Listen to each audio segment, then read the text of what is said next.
Welcome to Hurrdat Sports Live.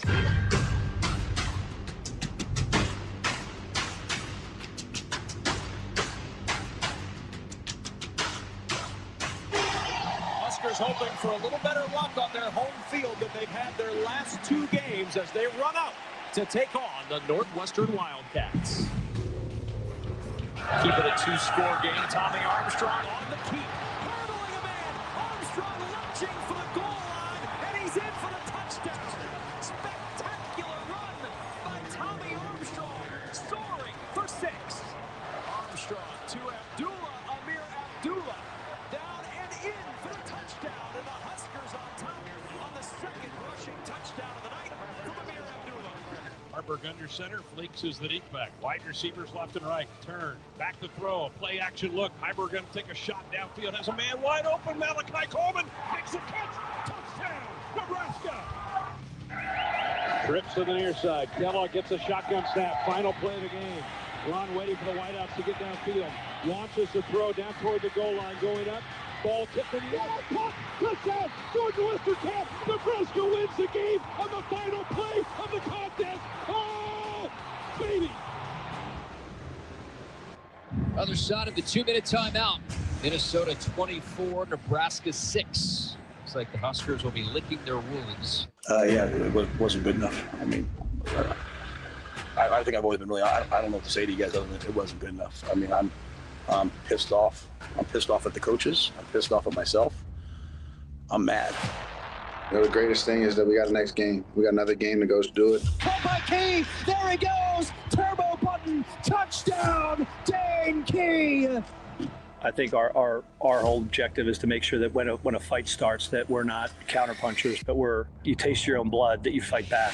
Play action fake. Back up pressure comes. Ball stripped. It's picked up with Ari at the 20, 15, 10, 5. Scoop and score. That's how you respond. Cross midfield. It's Hunter to the 40. Far left sideline. 20, 15, 10. And is he in? He is. Touchdown Huskers! Every week is going to be a fight. Viola plants, launches, far right side of the end zone, jump ball. Was it caught? Was it caught? Unreal. Touchdown Huskers! Ja'Cory Barney, how a player! Good teams, when they lose, they get mad and they fight back.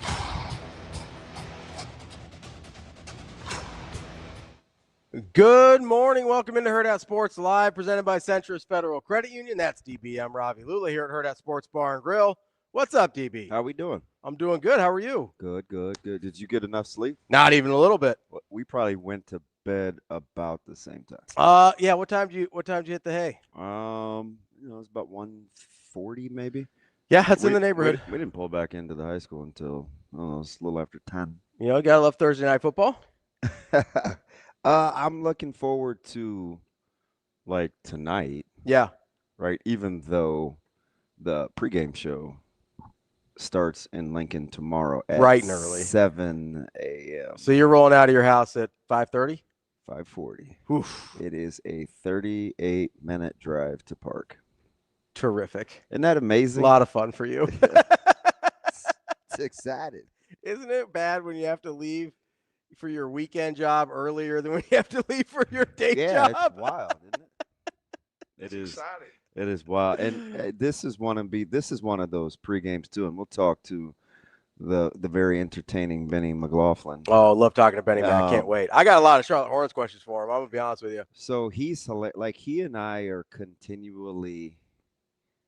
It's like Mutt and Jeff now. Yeah, it's an absolute circus. Oh yeah. Like, he's been comfortable saying anything from day one, and I cannot receive it. And I give it a little because he finally had a blunder on the road. So, yeah, we caught an Uber to a place that did not exist. It looked condemned. And that was on Betty Mac's watch? Yeah. Oh, yeah. And I picked the breakfast place. And Cootie would never. She doesn't really, if it's in the morning, we don't see her. Oh, okay. No. Not a morning We get person. like 1 hour and a half of dinner, and it's a wrap. Gone. Yeah, I don't know what happens, but so we're slowly pulling Casey down into all the debauchery. So I said, hey, it's a place, 1.4 miles. We can walk. I don't know, 39 minutes. Mm-hmm. He's like, it's a 39-minute walk. Yeah. So once we saw that it was 39 minutes, we're like, that's doing too much. Yeah, probably. Yeah, especially at like whatever time it was. It's got to be like 20 or under for a while. And I had already been out that morning. Yeah. So there were 2 locations. Okay. And I had been handling the lifts. Like I just felt like Jess didn't feel good. We didn't barely see her, so I didn't really have any competition. It's just like, I'm going to get this. Yeah. So Ben was on the struggle bus a little bit once we found out that it was a walk. Okay. They're like, 39 minutes. Nah. So Ben's messing around trying to get the lift for breakfast. I'm like, hey, do you want me to? No. You got, yep. I say, hey, man, that's awful. Yep. I think so. A little short with you?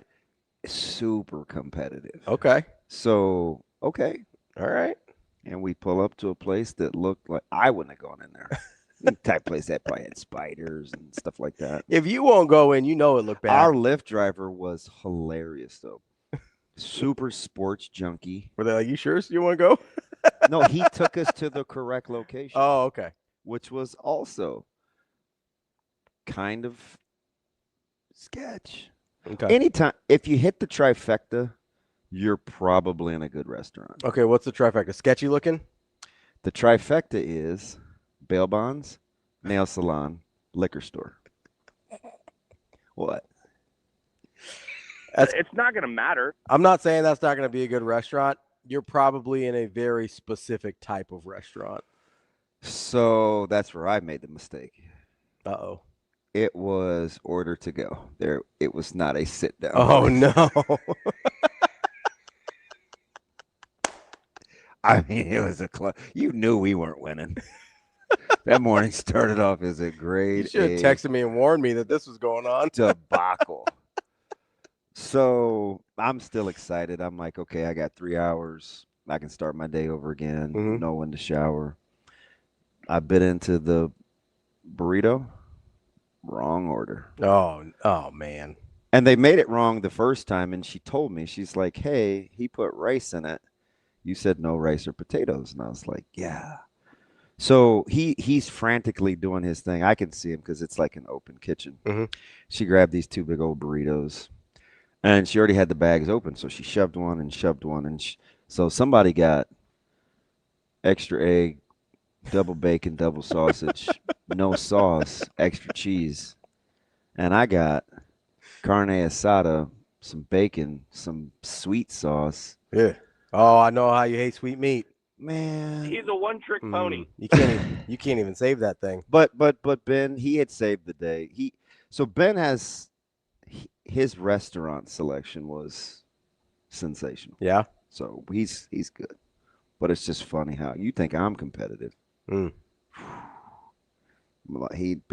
Mac does not play. He'll probably tell you a slightly different version. Mine's funny. Maniacal is a box full of kittens. Yeah, but he will be hype about Charlotte. Yeah, I'm excited. We gotta talk to him. I got don't make this a Kalkbrenner love fest. Even though he's kind of balling. I'm 100% gonna. I don't know if I'm making a love fest. I'm gonna make him real uncomfortable that I asked for Creighton Blue Jay now. Oh, I know. Like that's the funny part. He's pretty staunch. Yeah, he's Nebraska like through and through. There is 0% J score in Benny McLaughlin. 0% any other college. Yes. Like he's the guy that's giving you a hard time about North Carolina. Give you some North Carolina? Absolutely not. No, not even a little bit. I'm like, really? That's right. He rides for the brand. I can appreciate about that. How about him. no? All right. Nah, we're not doing that. Yeah, we pulled KC down. Yeah. And yeah. But it's fine. You guys all hanging out in the sewer now? Yep. Yep, 100%. That Jess Rock with Cassidy, they're good. We'll go do our own foolishness. Speaking of riding for the brand, Millard North Mustangs, playoffs, baby. Yeah, 20. What was that, 21-7 final? Yeah. So this thing is thrown into a spiral with North losing. Yeah. So now I asked Fo Woodard, now that he's retired from coaching high school basketball. Yeah, what's winning the state titles? What's it look he like now? He said he's never seen it like this with so many ties on the seed lines. Yeah. He said it is extremely dicey. Yeah, it's a little cluster. Yeah. I mean, we legit could open up with Bell West as a 16 seed. That's fun. Not really. I was like, that's fun. That might be the best 16 seed there's ever been. Well, and it's just like that's wild. It's just yeah. Like that's I remember not disparaging other 16 seeds, but usually that's a walkover game. We went to the semifinals one year as a 12. Yeah. So that's the lowest I've seen. Yeah. And we finished that year like 5-4 and made this miraculous run. That was when we played in 5 out of 6 state finals. Yeah. And we had been to 6 straight semifinals. So I don't know what the seed was. I know when I was a senior in 04, when they lost, they were 3-6. Yeah, and they made their run. And they made it to the state final and lost to Prep. Yeah. So I mean that's probably the worst record that's ever made it, because I don't know how you could be worse than that and actually make state. Yeah, because they either won or got second in their district. That schedule was a gauntlet, and he was without his starting quarterback for a while. Yeah, it was. I mean, it was a rough year, but the I mean they would have had to have been below 12 or below, right? How about Elkhorn North? Man, gutty performance. I can't. Somehow they have their 2 losses. That is gonna be I was coming out of. I saw one of them. I saw the back end of Scott. Yeah, so I was coming out of my spot with the guy that you said, or that I said, appears to have maybe done some time. Oh yeah, and I said maybe. So one of there was a patron. Those are paying customers, right? Yeah, I think so. Yeah, so he was leaving as I was going. He's like, "Hey man, you gonna get it done?" I was like, "Oh, tough sled and whatever, we're just shooting breeze." And he was a parent of a aforementioned Class B school. Okay. And no, maybe it's not aforementioned. What did we say? Was it Elkhorn North or was that Scott? Yeah, aforementioned. Okay. And yeah, and he goes, "I don't know, man. I think we're gonna win it." And it's like, "I don't know, man. It's 4 or 5, 6 teams." I said, loaded. The seedings will be interesting. Yeah. And sure enough, last night, Elkhorn North. I wouldn't call it an upset. I mean, they're right there, but that was a barn burner. Well, and we'll talk to Waverly this morning. So yeah. And I mean, they kicked the last second field goal last week against Norris. Yeah. And it's then, funny to see like half the equipment guys like dialed into what the score was when we got on the bus after the game. I also just Big Norris guys. With everything that was going on with Coach Stanley this week, like I don't know, man. That was pretty emotional. Yeah, I can imagine. I Been get there. Yeah, for sure. 100%, and that's, I don't know, we don't have to get into all this right now, but that's one of the things about, like, that's one of the things I love about sports is like, that might be the only like time that dude smiles for God knows how long. Mm-hmm. And like, what else creates that? Yeah. Like that's just, I don't know. That's the thing I kept thinking about. I had it was kind of calculated, but it's my first penalty in a long, long, long time. Yeah. I didn't even get a warning. Oh, yeah. It was, he looked dead at me. Mm-hmm. He paused. He said one more word. I said, "You got rabbit ears?" My man was like, "What?" Exactly. What? That is my boy. So I was shocked he did it. Like, I'll say, because you have a pretty good relationship with a lot of the refs. Oh, yeah. Oh, no. Like, you should know a lot of them. No, he banged me. And it's like when the guy looks at you and was like, "Hey, tee him up." Lamanji snapped. Yeah. He said a lot. And he's on the headset right? Yeah. So I'm a little shook. Yeah. I'm like, but we were playing like grade A trash. Mm-hmm. So I said, "Hey, stay with me here. Somebody's got to fight. We need a shot in the arm." Mm-hmm. That's exactly what I said. He said, "It better not cost us the game, damn it," because we were on the struggle bus. And it was early. Yeah. The very next play, It was, so to make it worse, it was 4th down. We got to stop. So they're getting ready to punt to us. No, automatic 1st down. Very next play, pick 6. Kind of got the party started. And that's, I told the guys holding the sticks, I'm like, we may be playing like trash, but you guys should be encouraged. This is a pretty well coached team. Like, they just didn't. Yeah. Yeah, you could just tell by the way that they play. Like, there's a methodology. There's good discipline. Like, you could, and we hadn't been like that in a long time. Yeah. It's the second time we almost took an L with the bus getting there late. Really? Oh yeah, we got our teeth kicked in Pius at Lincoln Pius. Yeah. One year. I mean, we came in super hot. Like hot. Like missed the first 11 minutes hot. Oh, jeez. We came in hot last night too, and we readjusted the times and we put them on a dry erase board. It seemed like we were sitting around in that locker room forever, and it was dead silent. Yeah. And I never talked before. I never say anything in the locker room. I'm like, hey man, better readjust our clocks. We're a little sleepy here. Sure enough, woke up and in for a dogfight. Yeah. Oh yeah. And our surrender whites. You gotta be careful in the surrender whites. You probably didn't have pink helmets on those. That was the difference. Did anybody? No, I don't think we messed. Oh, Tate had the pink. Piece. Yeah. Yeah, they held him in check. Their defense. That's hard to do. That defense is pretty good. Their front is legit. You know off the top of your head what he's at on the season, yards wise? I don't know. I know he broke a touchdown record. They got a couple guys. Holtmeyer, he gets all the headlines, and he should. I mean, he's a menace in the middle, but Jelinek on the back end, they got a little safety that Micah loves. Yeah. He used to hoop with us. That little dude is nice. Can you get after a little bit? Yeah, super drippy. He had the calf sleeve. And I told him after the game, I said, man, I have always loved I'm telling you, the dude just competes. Yeah. He's nice. He looks the part. He's a little undersized, but he brings drama. You going out to any high school games tonight? I don't know. It's up to the yeah, whether they're scouting or not. Yeah. I mean, whatever it is. I know one thing. I want good food. Because if I get a dinner during the weekday, I want to eat correctly. But after that, I don't really care. Yeah. I mean, it's not like leaving at 5:40 it's not going to shake up my schedule. So. No, like you weren't going to be asleep it's not like you're going to sleep much before that anyway. No. Watch Friday night sports. And I don't know if we're going to, we'll look at the schedule, but we don't know who we're playing yet. So, if it's South, it could be an opponent we haven't played before. If it's Bellevue West, it's different, obviously. But, yeah.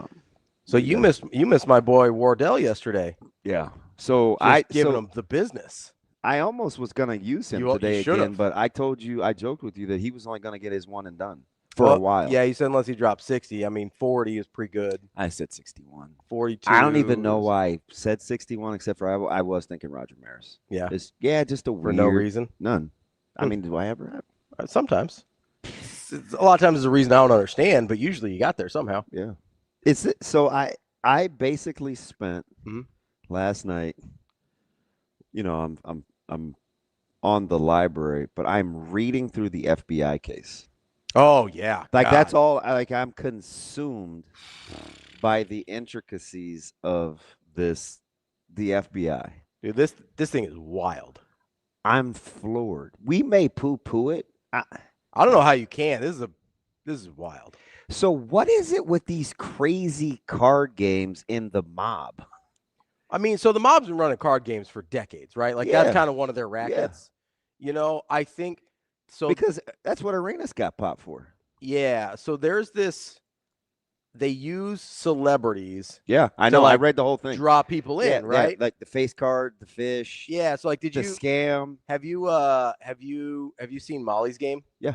So that reminded me a lot of that. We're using the famous people. So here's the thing, though. Yeah. How about everybody's in on it except the fish, the dealers? At what point have you done this long enough to not have it be like,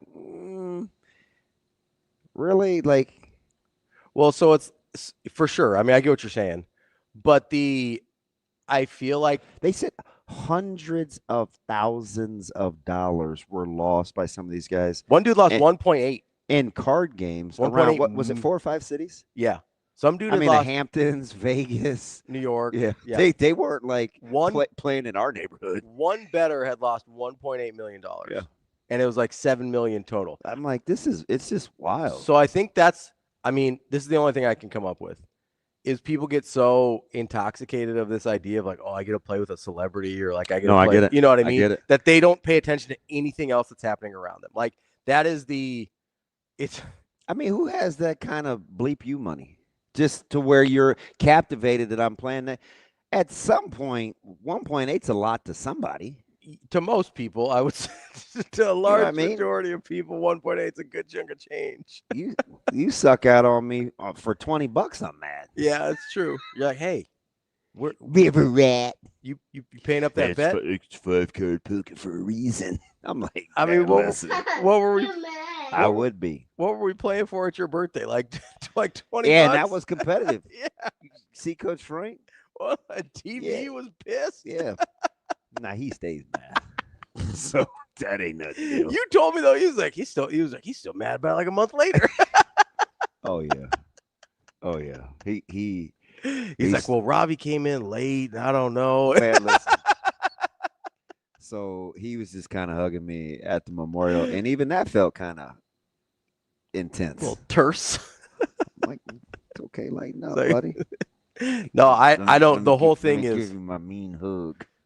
I'm captivated by this. Yeah, because it has to be. It's way bigger than. Yeah, but I'm gonna ask this, and I hope I'm not like over exaggerating. Okay. But how, if you're the commish, how can you still allow player props going forward? Yeah. I mean, again, I'm not a cancel culture dude, but how can you with a straight face keep doing player props? Prop. Yeah, I mean, we've seen many investigations, MINI, for like 4 years. I was gonna say, and there's way more. This is the biggest one, but there's been a bunch of them, right? Malik Beasley's still under investigation. You have the Jonte Porter thing; he's already been banned for life. The Porter thing is wild. Yeah. How much bread do you think they were threatening that dude? Yeah, like you don't. How much bread does a former NBA guy? How much could he owe? Well, so here's the problem. I think here's the problem with Jonte is they know his brother's rich. Yeah. Like they know his brother got real NBA money. Yeah. And so I get that Jonte makes good money compared to people like us, but in NBA money, he was minimums like he wasn't. I understand. But Michael Porter has signed 9-figure contracts, right? So they probably look at, hey, if we can lean on Jonte enough, we can get Michael's money, even if he's not involved. Yeah. Is this not the most jack thing ever? Years ago, I went to poker games in Shreveport that was run by Carlos Marcella. Is that not the most jack thing ever? Jack's one of those TV movie characters where, he's like the cool old guy that's like retired on this, this nice piece of property, just living a good life, simple, but like has this backstory where if you like needed help. Yeah, and you're just like, what the hell? I got a guy. And they like slide you this piece of paper and it's like, it's Jack. And he's like got 160 kills under his belt and can like pick you off from 300 yards. Except for he'd never say it that plain. He'd be like, he's real good at painting houses. Yeah, they probably call him the painter. Yeah. Better call the painter. Yeah, he's a great interior designer. Card games in Shreveport. Like what the? Just be like he's repainted well over 100 houses. Yeah. Like that's how. What they call the guys too? They're the face cards. Yeah. They're. I mean, they're literally. It's kind of funny. Maybe this is where. That's probably not. No, funny. The analogy I'm about to make, not the. It almost feels like the. You know how the all the Saudi money's coming into sports now, and they're sort of trying to sports wash their like culture, with trying to put a good face on it. Like that's basically what the mob was doing with their card games. They were sports washing their card games. And I get it; they've ran numbers and booked and done all that forever. But like, who tipped the feds off? Oh, I'm sure some low-level guy got pinched and just started squealing because he didn't want to do time. That's how it always happens, right? There's some guy that knows enough but doesn't make decisions that he's not going to get out of it, that he's like, well, if I kick this thing up the chain, am I cool? Or if you lose 1.8. I'm just saying for the feds to be involved. And well, it sounds like this thing is wide-reaching, nationwide. That's why I said I'm not trying to be sensational. Got 4 different mob families involved. Yeah. This is active head coach, active player. So that's out there, man. So listen, I'm afraid to ask a follow-up question, and this isn't the circles I run in anymore. Mm-hmm. And you don't know how bad I want to ask a follow-up question. But I went to high school with a guy. Mm-hmm. He's done a lot of things since then. Made money, sold businesses. Who knows? My man goes, so on July 4th, he goes, I'm down here with Ty Lue in the Ozarks. He told me to tell you what up. I said, my man, that's my old neighbor. Give him my best. Okay? Mm-hmm. I'm just setting up the dialogue. Yesterday was crazy news today. I was like, the feds in the NBA, question mark? He's like, yep. Damon Jones is a POS. What a snake. Hate that guy. Like, how? Aren't you such and such? How is this? How are you connected? I'm sorry, what? Dead dog serious. About 6 years ago, there was a hooper coming from overseas. Mm-hmm. I don't even want to say the country because people may put two and two figure it out. Yeah. He was his handler. How? You know what I mean? I don't know, man. I don't know. How can you do player props? How can you do anything? So I understand, the gambling's not going away, right? That part's not. They're in bed and there's too much money. Yeah. But the player props probably need to go. Yeah. Individual game player props at the very least. You might be able to do futures on an MVP, things like that, long-term things that it's harder to manipulate. Because, if you're trying to manipulate an MVP, you got to get the guy to play well enough, then you got to get voters involved. That's probably too unrealistic and too cumbersome to try and manipulate. That's why, the player props are so easy to manipulate. Yeah, so how much did you study? I read every article I could find. Okay, did you know that they've got NFL refs on payroll? So that's what they say. That's what they say. I don't know. I take a lot of these things with grains of salt. I do. Because it was from the informant? informants. Because here's the thing. Here's the problem with an informant. There is positive rewards for them to give as much information as possible. I watch a lot of those shows. Me too. And I get what defense attorneys are going to be like, hey, what's your motivation here? Yes. Well, I was looking at 11 to 14. Yeah, it's never nobody comes out in of the goodness of my heart. Nobody comes in on their own. Yeah. Right? Nobody's like, hey, I've been seeing this. Are you serious though? You just don't. I'm not saying it's impossible. I'm saying I take that with a grain of salt because why say it though? First of all, I think a lot of these guys that end up getting pinched aren't the brightest. I don't know. The guys that end up actually getting around. I'm not saying there's a lot of people involved that are really smart. Typically, the guys that take the fall. One of your holiday seasons is about to come up. Are you going to put up your nativity scenes? Oh, I thought you were talking. We're smack dab in the middle of Diwali right now. Not my nativity. Nativity scenes. My dad's been at temple all week. I don't know. Smack dab in the middle of Diwali. It's a big Indian celebration. It's one of their biggest holidays of the year. It's kind of what are we celebrating? I actually don't really know. You just don't ask questions? I've looked it up a couple times. Hey, Pops, what are you up to? I don't know. There's a lot of like candles and stuff. They make a lot of food over at the temple. Yeah, that's all you ever say he does. That's true. That's true. Your poor mom. Hold on. What does Diwali celebrate? I have no idea. Hey, that's the secret. It's the triumph of good over evil or light over darkness. So it's it's a pretty general. So why are you nicer? Like, don't you share any of the ideologies passed down? Well, so I've already this whole good versus evil thing. You seem to really struggle with. I've already triumphed. I'm taking my victory laps.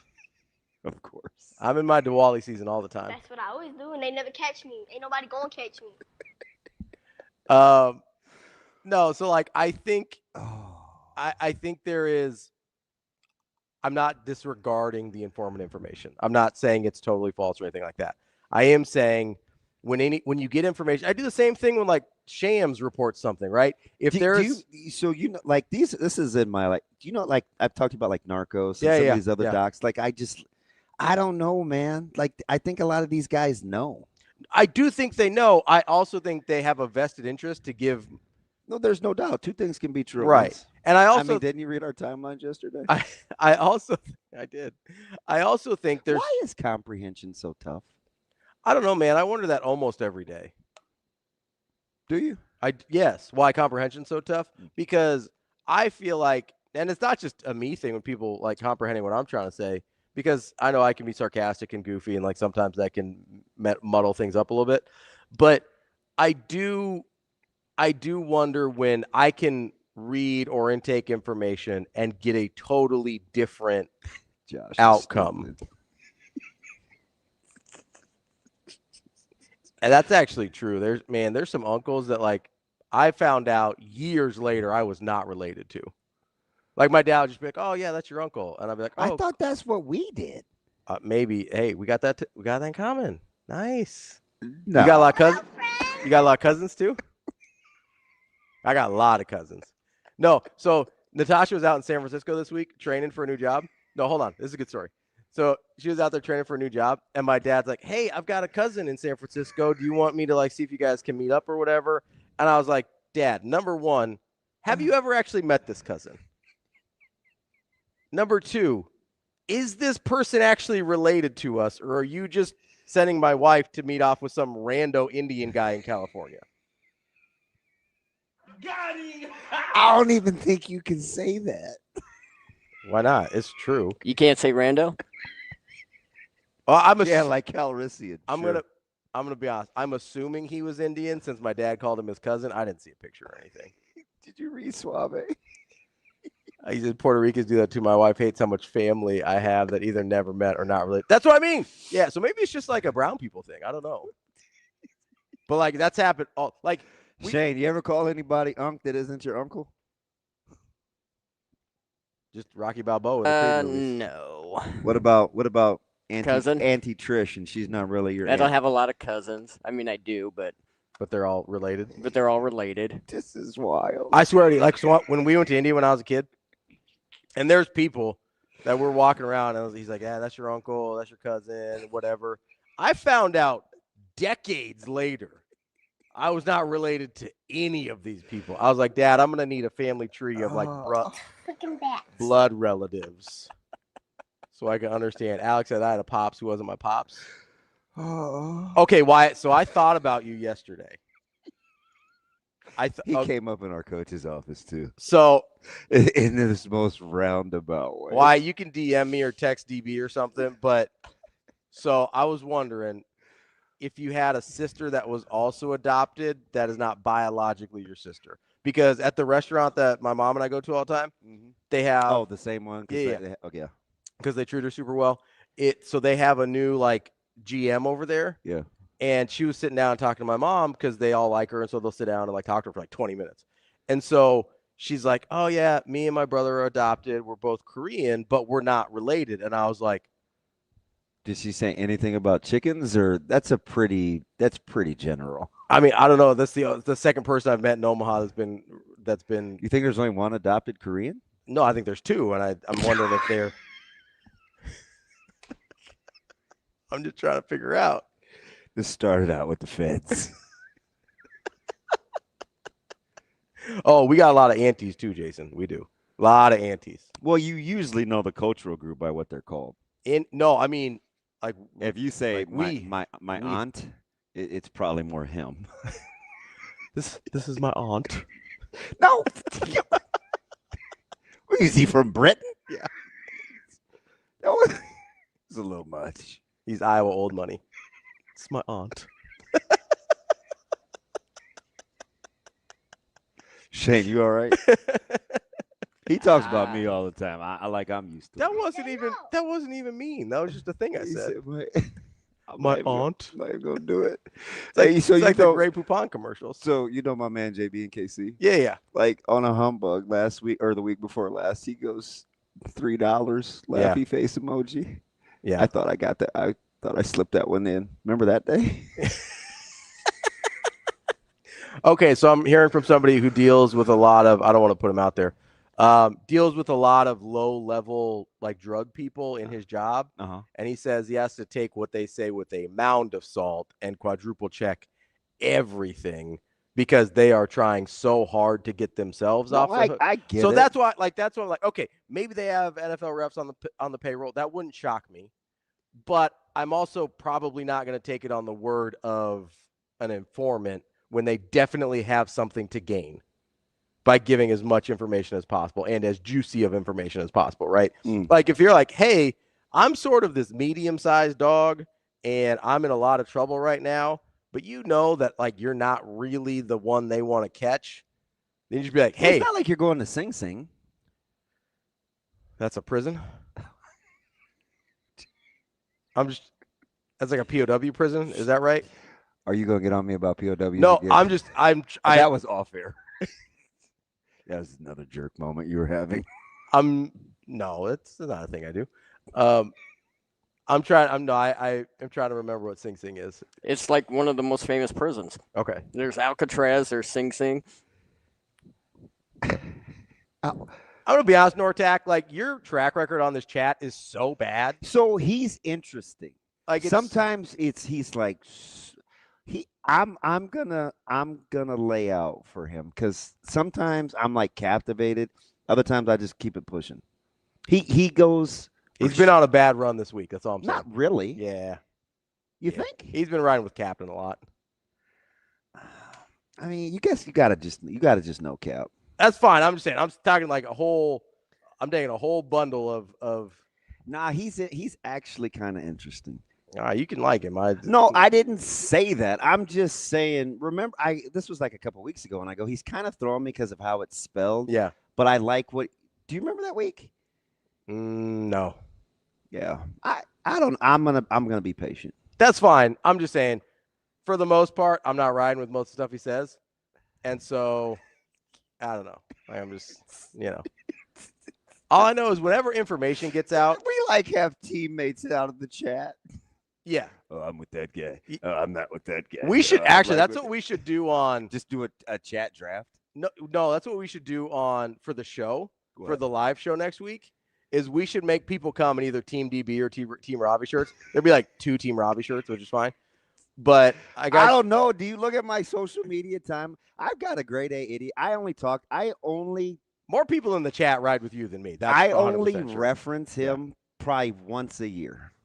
He is so stupid. It is unbelievable. But he's typically harmless, so I let it ride. Nah, it's just like you're being an idiot on purpose. So it's like sometimes people are just like that. You know what I mean? But it's not really. Nortak, I'm not telling you about the mob. I'm telling you about people who have something to gain by giving a certain amount of information. That's not the same thing. That's why I say you're on a bad run, because your comprehension's not good. Full circle. Oh, here we go. Coming up on the show today, we got who are we talking to? We got a football coach next. We're going to talk to Tim VERGHESE. DB's probably going to try and make it. We've got SAUTTER. Whoa. We got Ben McLaughlin. That's the show coming up today. That's DBM Ravi Lulla. We'll be back. Hurrdat Sports Live.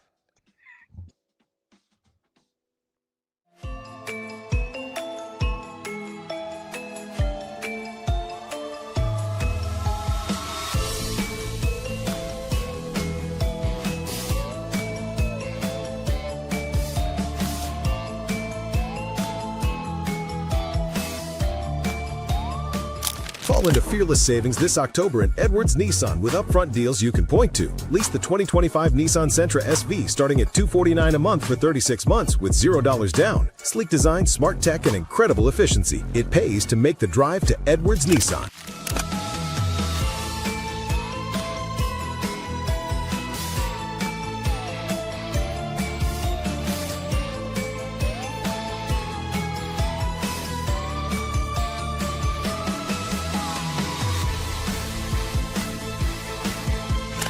I think it's really not about Penn State, it's about ourselves at the end of the day. So I just think we're just staying true to what we know and what we do each and every day.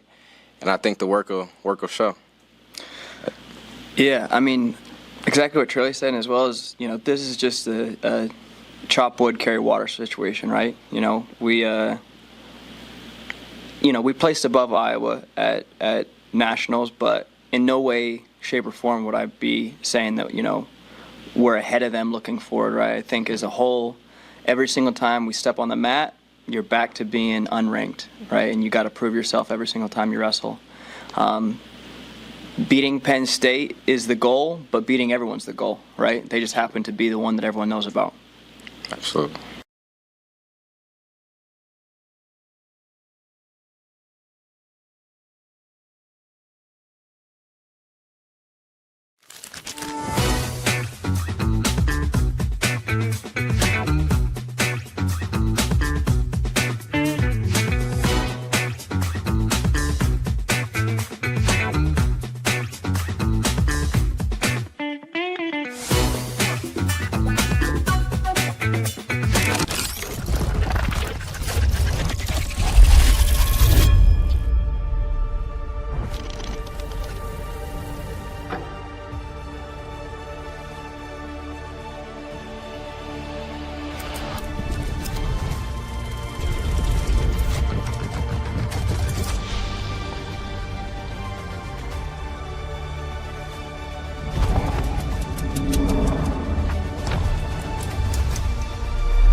You're listening to Hurrdat Sports Live.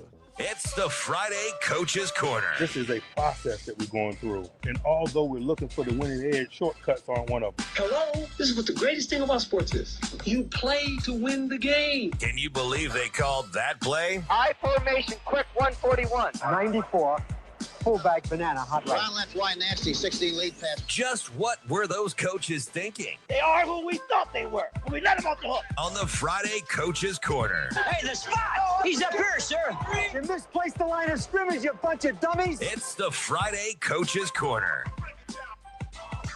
Welcome back, Hurrdat Sports Live. That's DBM Ravi, Lulla here at Hurrdat Sports Bar and Grill. We are joined now by Waverly head football coach Reed MANSTEDT. Coach, how are we doing this morning? No, doing good, guys. I appreciate you guys having me on. Yeah, Midland's finest. We got to always we try to reach out, man, and be well versed. How about this ride, man? Death, taxes, and Waverly being in the thick of things. Yeah, well, you know what, man? I'm extremely blessed with. I got really good assistant coaches. We got great kids here. It's a football town. Families love football here. They pride it. Yeah. And then, we got a strength coach with Anthony Harms who always gets us right in the summers and throughout the school year. So a lot of good things. It isn't just by coincidence. Coach, you guys have been in some absolute incredible games. I mean, you start the season off with a couple of bangers at Bennington and Seward. Then you had another one last week at Norris with the walk-off. Like, you talk about the great coaches and the great kids. How does that kind of set a culture where you're able to go through these battles and come out on the other side, on the right end of things? Well, I think the biggest thing that we talk about is just not beating ourselves and, control what we can control And if we can play complementary football in all three phases of the game, it's good. You know what I mean? I know that's the recipe for anybody to be successful, but, you know, it's something that we preach all the time. And, you know, we talk a lot that if we just don't beat ourselves, you know, we're a tough out. And, you know, last week, unfortunately, if you look back all the way to the Bennington game to start the year, we played an extremely clean game, you know, very little penalties, 0 turnovers, or I think we had 1 turnover, excuse me. But, you know, I think we blocked the PAT, we blocked the field goal. So we played really good football in all three phases. Last Friday night, not so much. You know, we played really good first half defensively, not such a great first half offensively, and then it flip-flopped. In the second half, we played a bad half of defense and a good half of offense, but kind of different sides of the ball, stepping up to help each other. But, you know, when we talk about it, we got to play clean football. And if we can do that, you know, we're tough to beat, and that helps you win those close games. Yeah, it's interesting. I'm just kind of watching, you know, I follow this, try to almost as close as anyone. And I've watched Tepley for a long time. Kind of your offensive evolution, do you kind of go as he's matured? Or how do you figure out how you want to play where you guys have kind of settled in to this identity? Well, when you got a kid like Broxton, it's hard to not be like, all right, let's go out there and start slinging it all around. Right. But, you know, it is, man. It is. And I tell you what, he has been such an awesome addition to the team. I mean, he's smart. He's a true student of the game. Yeah. Like from the first time we sat down with him and started installing the playbook, you know, myself and our offensive coordinator does a fantastic job, Landon Miller. We looked at each other and we just went, ooh, okay, we got one here. Yeah. You know, he knows what he's doing.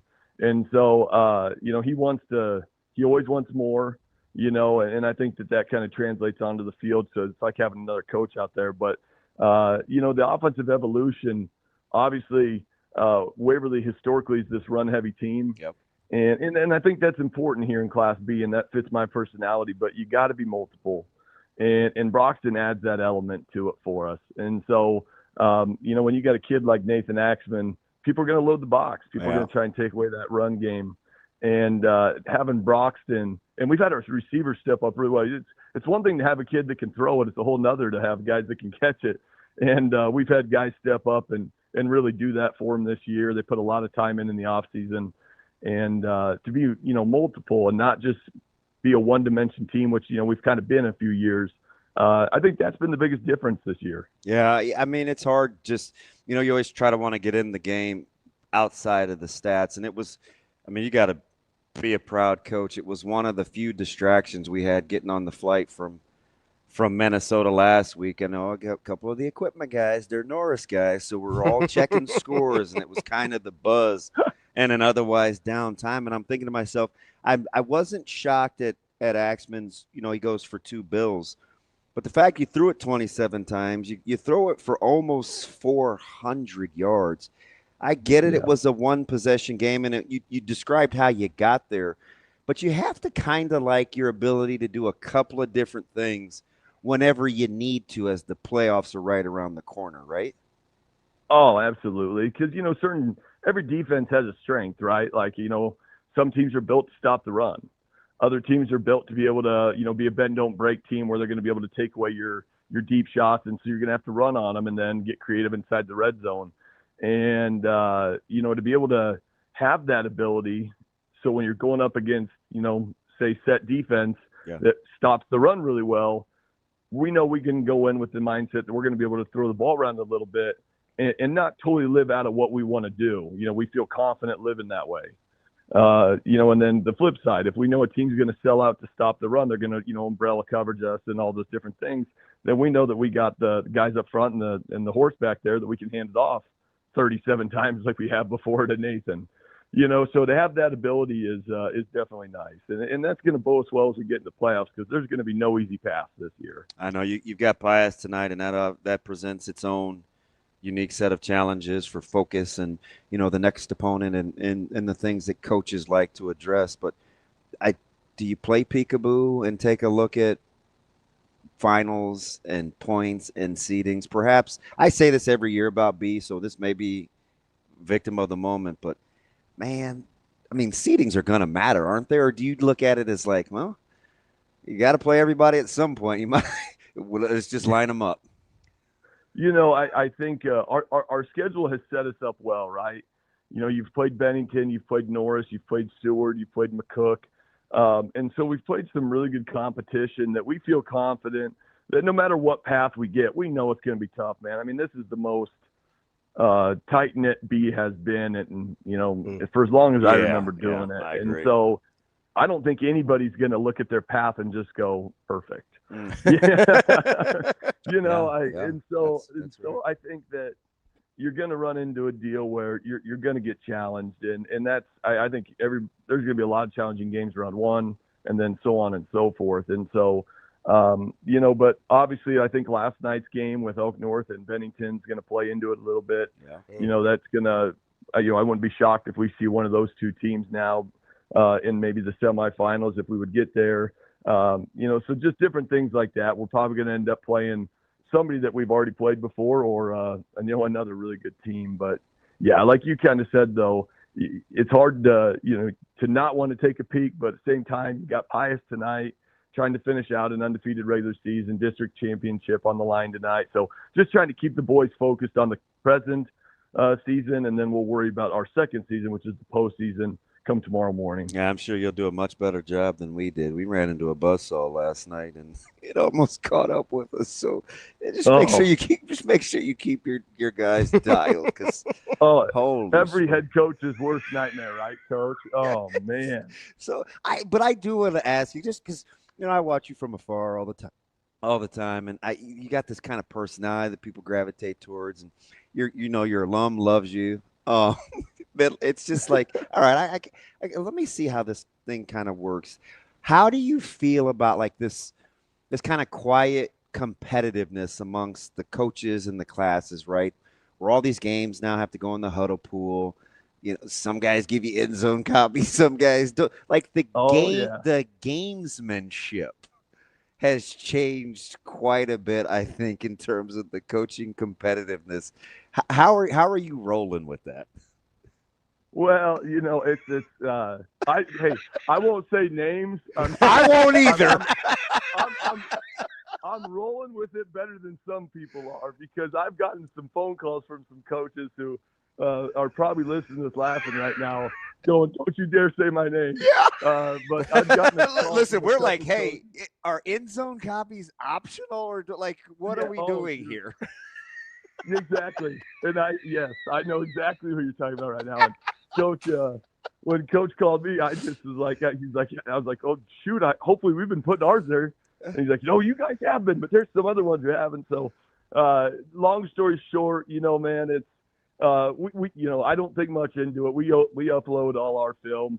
I mean, shoot, it ain't hard to get people's film. If you want our end zone copy, you can call X-Coach when a director has to say put the film in the Hudl pool, like we probably got some problems. My favorite, so my favorite is like when you get ready for the next play and you get a millisecond to see the formation, right? It's like, oh right, what'd you guys shoot? Did you shoot this from his hip pocket? Like, yeah, or like they'll be somehow filming the stands and then they'll shoot over to the formation. I'm like, what in the world is this? Yeah. It's like trying to buy a bootleg copy of a DVD back in like 2006. It's just different. You got to roll with it. It is. And you know what, man? It's for the most part, teams have done a good job. And I will say this. I think we've all been victim before of where like technology fails. Yeah. Like I don't think there's anybody out there who, like, in all honesty, hasn't had trouble with their end zone cam. I know we have, where it's like my staff will come to me at halftime and they're like, hey, we're not getting the end zone right now. It's not working. And so then you just pray to God the other team gets the end zone copy, so that way you can at least upload one. And there's some good eggs. We had a game a handful of weeks ago, and I called one of the coaches and I said, hey, the first 15 plays, between Sky Coach and Hudl, we were having some issues. You don't have to send us yours yet, but by halfway through Saturday or whatever, once you get ours. And he's like, no, it's cool. We understand this, that, and the other. So, I mean, sometimes just picking up the phone and talking to one another, like, the brotherhood that coaching should be, I think can solve a lot of that. Oh, I couldn't agree more. I mean, and it's fun to talk to other coaches too. I don't know, maybe I'm a social butterfly, 'cause it seems like I get a lot of people to reach out to me that are other coaches in Class B about different things. I think it's your personality. I do. It looks infectious. You know what I mean? I appreciate that, man. That means a lot. And a lot of people, I like to BS with guys, so guys will reach out. But, we talk a lot. It's fun to reach out to other coaches, even if you got to explain, hey, your end zone copy didn't work, and then catch up with people. It's kind of one of the lost things in football coaching, coaches used to have to go drop off film to each other. Remember that? Hey, I'll meet you over at the water tower. And have a cup of coffee and all that stuff. But the times have changed and all that. So it's fun to catch up with people, though. So it's you find out a lot of information with talking to other people, too, about other teams and stuff. So it's fun. You just remember that if you guys make it to Lincoln, and I'm going to be the guy that's calling and saying, hey, can you send me an exchange just so I can do a good job on your broadcast? We're not sending you anything back, but HBO, just help a brother out and let me be able to do a good job for you. Oh, man, no, we will. And I pray we get that option. I pray we get that opportunity, man. Coach, we appreciate your time. Good luck in your final regular season game and in the playoffs. I know that we'll be watching that Class B bracket closely, as that could be one of the more entertaining ones we've had in years. I'm glad I don't have to be a part of it. But lucky for you, you don't have to play Waverly, which I think other teams are probably dreading. So, yeah, shoot. My hair's gray enough. Jesus. Yeah, the youngest 30-some-year-old ever, right? I get it. Yeah. Exactly. I get it. Coach, we appreciate it. We'll talk to you soon. Hey, thanks, guys. Thanks, Coach. That is head Waverly football coach Reed MANSTEDT. Great interview there. So he seems like a good dude. Yeah, you could. That's the first time I've talked to him. Something, I don't know. People like him. See, when you call me infectious, you usually mean it in a different way. I do. He seems much easier to be around than coming to see you every day. I think you said, what'd you say to me today? What's up, man? You never even turned around. I was like talking to your back. I was trying to get the camera set up, What's up, man? Oh, I gave you a little head turn. Hey, what's up, man? It's all good. Well, I try and make sure I say hi every morning, because you get cranky if I don't. Yeah. If you don't get in here, I at least acknowledge your presence. You're like, well, what are we on today? We've been doing a little much, aren't we? Wow. That's all right. You're just like one of my cousins. That's TB. I'm Ravi. Lulla. Let's talk to another one of my cousins, Tim VERGHESE, coming up here next on Hurrdat Sports Live.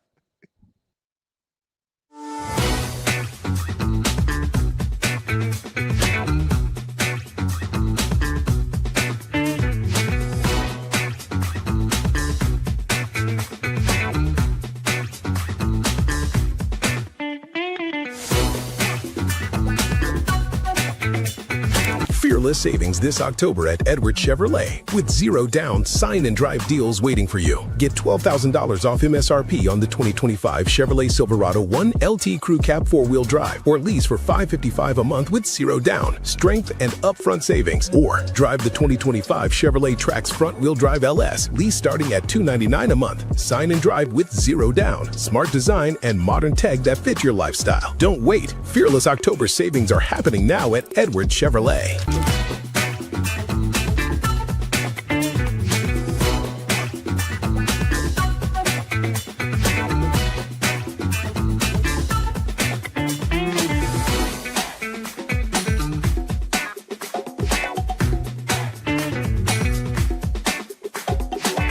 Everybody doing their job at a high level. Obviously the sacks in the previous games have thrown us out of rhythm. It's just every guy. It's you versus him. You got to block the guy in front of you. You also have to get the play call. It's just us being efficient, playing good football. Yeah, I mean we don't go out and just block just the blitzes that they've run. We block like the blitzes that they run, the blitzes that we're seeing that people are giving us. We have rules to everything. It's going to come down to our players making plays. I think that's the greatest gift you can give as a coach. When things go wrong, it's your job to say, "Hey, that's on us." But I think our players know that players win games, and they have to go make blocks, and they have to go make catches, and they have to do things at a really high level versus an excellent Northwestern team.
Welcome to Hurrdat Sports Live.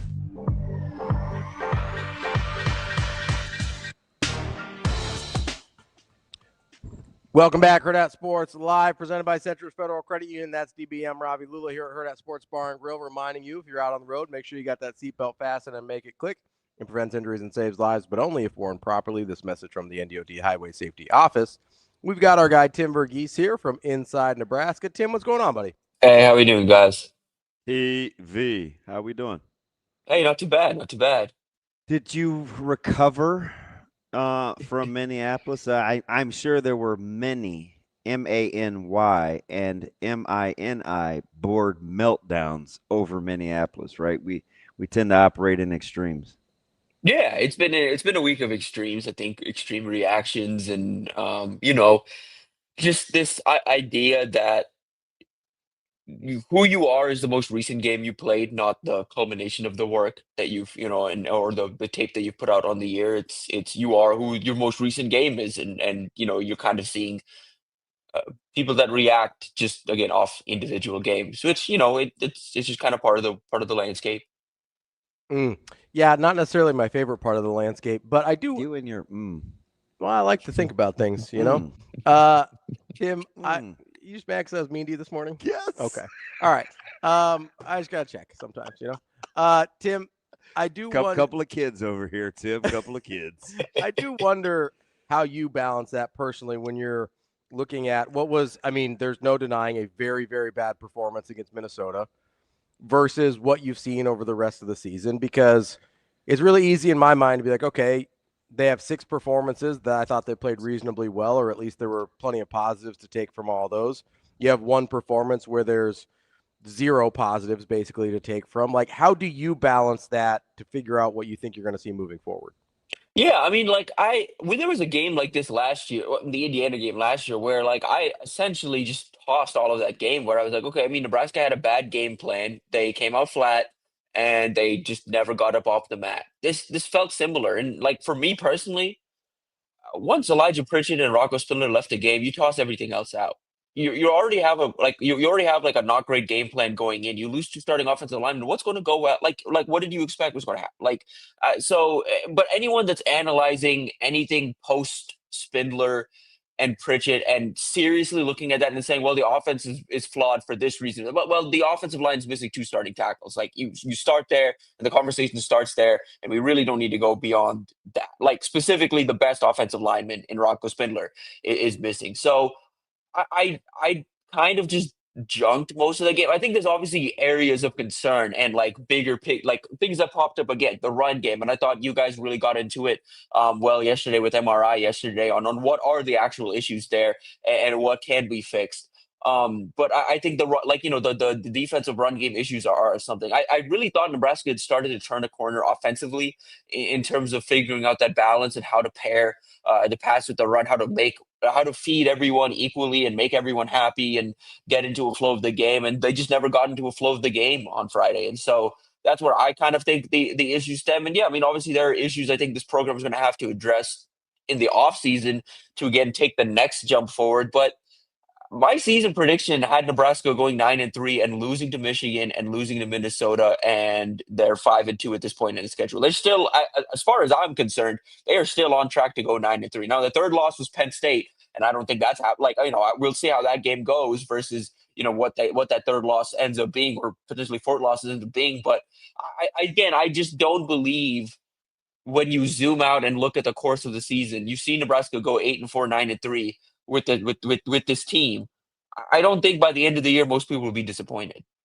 TV, how have you assessed, and is it the same or kind of different than you as an individual? Generally speaking, do you think the media has kind of learned to take in and process the transparency from Coach Rule yet? I get Butler and Coach Holgorsen will be relatively new when they have moments of transparency. But do you think we in the media, and I'll get to the fan base maybe, but do you think we've learned to perceive it?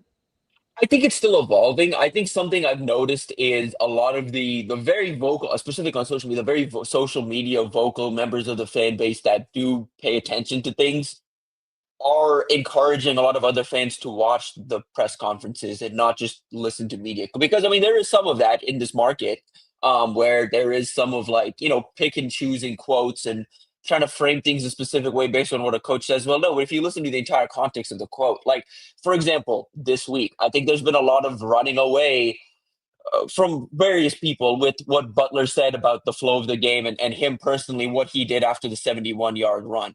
I think we forget that as much as these are developing players too, these are developing coaches as well. And I thought that was a moment of transparency from Butler, and that's not something to be concerned about. It's okay, well, it's good to know that the guy that it has NFL experience and has coordinated at a high level and does, for the most part, know what he's talking about, does still have moments where he can learn and is recognizing those moments and learning from them.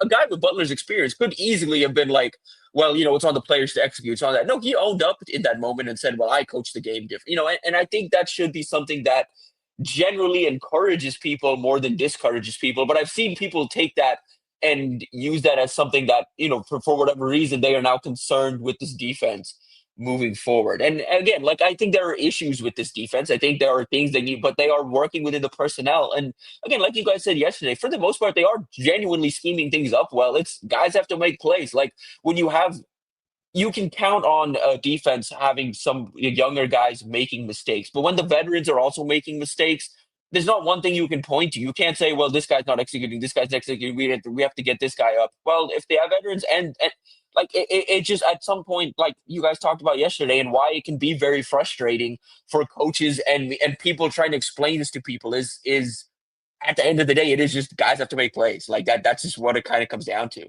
Yeah, and here's the thing too, if you're not mastering, because a lot of it is just discipline, in my opinion, like base fundamentals. And if that gets away from you in the heat of the moment, I just think you're going to naturally be a little gun shy to ask people to try to do more, right? If you can't master if you're strong side A gap guy and you try to backdoor that thing, or you can't play a reach block, like you're going to be a little less hesitant to be eccentric. So and it's happened to me, right? Where it's like just last night, like we're not getting home on some blitzes. So you're less apt to call them if you're not getting home, right? Yeah. If you're not getting the benefit of the call, you don't want to take the risk of it. So I think for these guys, Tim, do you double down on the process and keep tinkering with new guys? Do you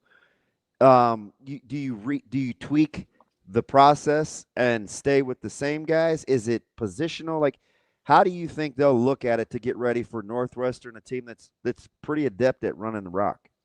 I mean, I think you just, especially with what you're facing a team that knows who they are offensively, and you know what you're going to get out of them, and you kind of know the matchups. And again, like with Minnesota, I do feel like this is generally a team where Nebraska can win one-on-one matchups. They just have to kind of do it. So, yeah, I mean, I think you double down in this situation. Like, I think this is the type of opponent, and coming off the game that you had, you do double down because, again, I do think there's a belief within the locker room and within this defensive staff that this group is progressing, and development isn't always linear. But over the course from what we saw from game one through Michigan State, I thought you saw progression, and then it all came crashing back to earth.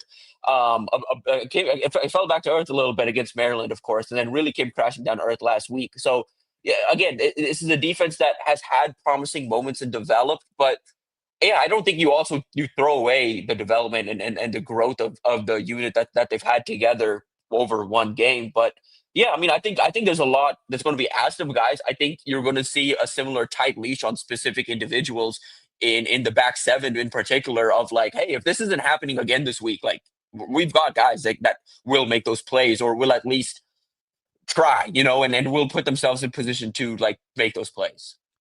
Rank these in order of operations, because I think I was a little more taken aback by the offense than the defense, even with the offensive line injuries. By the way, Spindler even being back at practice. Yeah, I know. I mean, good on that guy. Sunday morning, I texted Steve. I was like, "Oh, should we get our Rocco's probably potentially out for multiple games?" I mean, that was compound. Yeah, like he jumped into the tunnel. Like anyway, and if Shavers tried to play and that hurt too much, like it's gonna be fascinating. But anyway, would you start with physical run game, EJ touches, limit check with me's or RPOs, or quick game? Quick game, limiting RPOs, physical run game, EJ touches. Ooh. Slot those in order for me for this offense this week. I feel like the very simple thing is EJ touches. Like I just think like that's just something EJ that's touches like, one. Yep. Yeah, and then yeah, like I think limiting, like no, I mean, like because I think one goes in hand with the other. More EJ touches also means like limiting the like RPOs where Dylan's like throw and just hand it off. Just get Emmett the ball, give him an opportunity to carry the ball, give him an opportunity to get comfortable. And then yeah, quick game, like again, like get to that. But like I just think from what we've seen from this team so far, for whatever reason, they haven't gotten into the flow of like a good, like a consistent quick game. Like they found the screens, but they haven't found like really much beyond that. Even like last week, like again, I saw people the last 2 weeks being like, run mesh. Why aren't they running mesh? They're trying. It's covered up. It's yeah, you can see that. I thought Collins was pretty smart. I said that before the game. I'm saying it even more after. Their pre-post, whether he was playing two-man or that inverted coverage, like they're pretty good with their disguises because they're not elite. They're pretty good with what he wanted to do. Yeah, and they try like that's a defense that like again they know who they are, but also like against a team like, and they are one of those unique kind of like middle to they're not a top tier contender in the Big Ten, but they're one of those teams that typically has the secondary talent. They do this year to like keep up with most anybody in the conference. Like they can stick in coverage against most anyone in the conference. And they were missing some fellas too. Yeah. So it's again it's assignment stuff, but like the quick game stuff just hasn't been there. So that's why I put it lower, just because I don't think that's something that they're going to suddenly find. But again, like I think it just comes down to what would you call Cincinnati? Just checkdowns, not necessarily quick game. I would say those are more, because it's coming back to that. Like I think there's built in obviously some of that for Dylan. Part of this is I don't know how much Dylan's going to that like compared to what he was early in the season. Like it does, and part of that I think flow of the game matters too against both Maryland and Minnesota. But there were times where I felt like, okay, well, he's not looking underneath really at all. Like he's not really assessing the check down options there. So that's part of it. I think this is just an offensive operation right now that when it's working, it really it's efficient, it's smooth, and they're getting chunk plays off of everything. Like it's not one thing in particular, but like they're able to just create chunks. And right now, but the problem is they don't have a bread and butter where it's like, okay, well, we really need something. This is what we turn to. It's because they can attack in so many different ways. And when it's working, so many different things work. They don't have a specific thing of like, okay, we're in trouble. We need to lean on this. It's crazy how to start the third quarter when it was 7-6, they go run, and they get the screen to EJ. You're moving. You take the shot play to Key. You don't get it. The next play is a sack. The next play is a sack. Drive over. You punt that thing. Gets down to the 2, they go 17-98 on you, and you're thinking, oh, my God, the game's over. Like, it never boils down to just a couple of plays, but that series was a microcosm of what not only they're capable of, but how fine line it is that sometimes these guys need to function, right? That drive started out really, really well. And if maybe you don't take the shot on first, the shot to Key. I didn't mind it, even though Emmett was getting his deals. But then you go sack, and it's like you're demoralized as opposed to, man, we could get back to that. But it feels like a turnover. Like it feels like a turnover. Kind of. Like, well, honestly. They acted like it was. Yeah. So you have options emotionally as a team. I would look at that drive and I would tell our guy, I would be like, hey, look, fellas, like, Come on now. We were gashing them. Let hang in there. Yeah. But the 1798 with the like, I don't know, man. You need a little more seasoning of golf. You just need a little more emotional seasoning for some of these guys. And that's okay. That'll come with experience. Yeah. And part of this too, like you mentioned emotional seasoning, like I'm glad the players mentioned it because it confirmed something for me. Coming out of that game, it felt like Nebraska walked into that game with this game plan of, okay, we are the more talented team. We can throw it on these guys. Like, we think we could throw it on these guys. We're going to have chunk plays available for us, and we can keep up, and we're going to be able to score points. And that sequence right there where you miss the deep shot, you get sacked twice, and then they run it down your throat 98, for 98 yards. All of a sudden, you're looking around and you're saying, oh, well, we didn't sign up for this. We thought we were going to be able to. We thought we were going to do that. We thought we were going to move the ball all over them. And I just think from an emotional standpoint, that's where the game was somewhat lost, because it was like, okay, well, they didn't in that moment have the resolve to kind of bounce back, rally back, and get themselves up to, because you enter games with the mentality. They entered the game with a mentality of, this isn't going to be a dogfight. This is going to be us, kind of making a statement. It felt like that's what they wanted to do. When that didn't happen, it's really tough with nothing. And again, the part of it too is when you don't have anything going for you offensively, defensively, no bread and butter, no real and there just wasn't that momentum to be had. It just got away from them emotionally, and that's why again. And then when Elijah goes out, you just toss everything from that, because after that, it just there wasn't the momentum in that for them to come back. Is the best way to put that. I didn't think there was.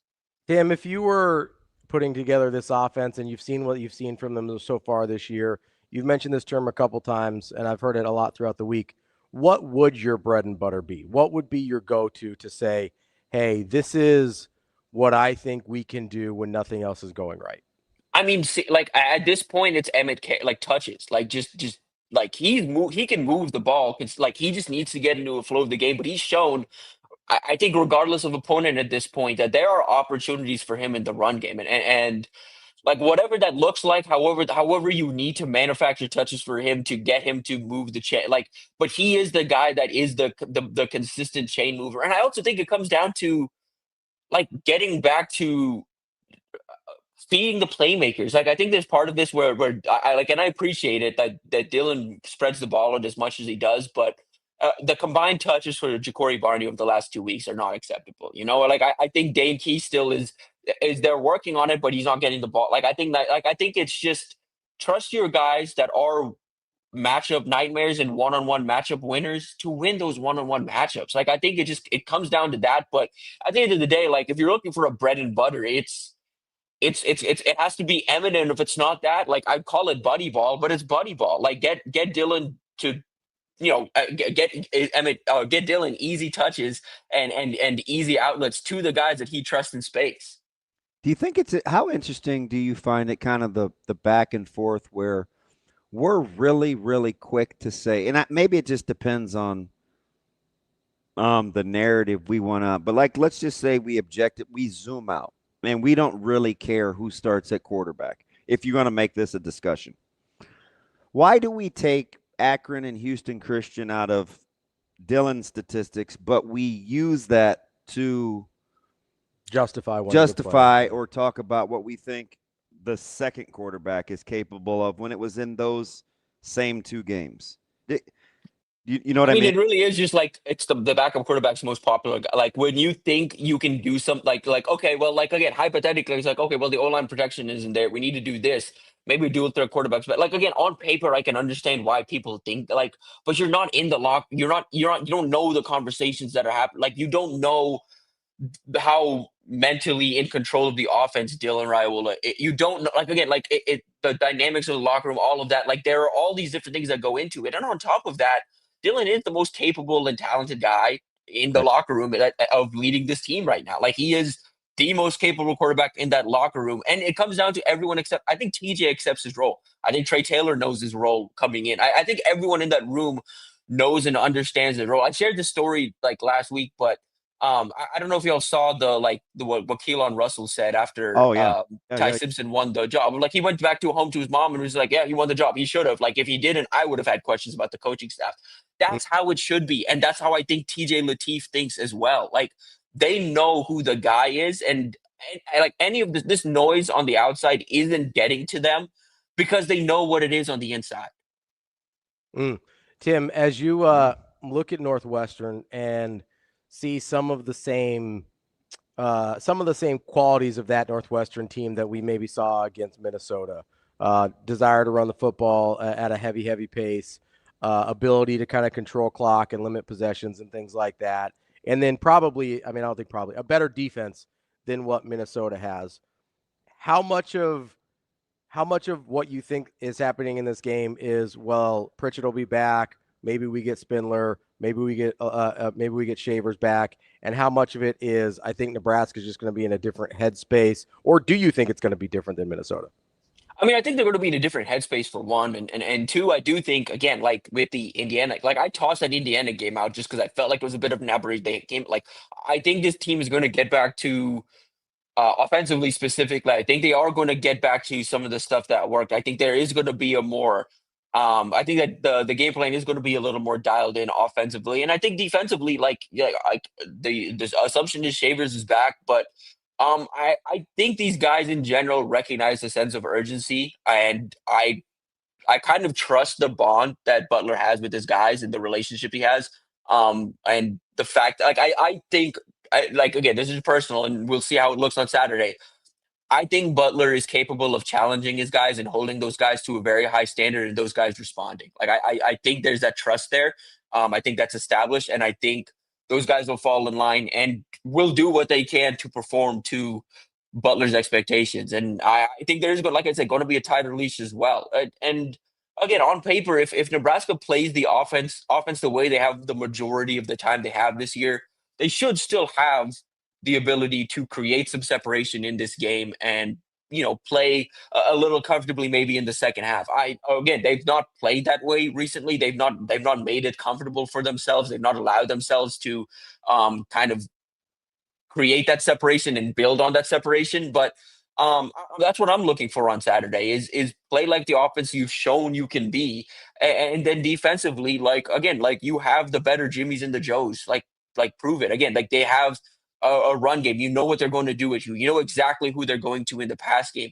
You know how they're going to attack you. This isn't an offense that like Cincinnati, where you don't really know what to expect based on offseason additions, or like there are the excuses here are you still haven't figured out how to defend the run and you still haven't figured out certain things. That's the excuse going into it. So if you take that out of it, who are you? Like I think this is a good test to just figure out who this team is.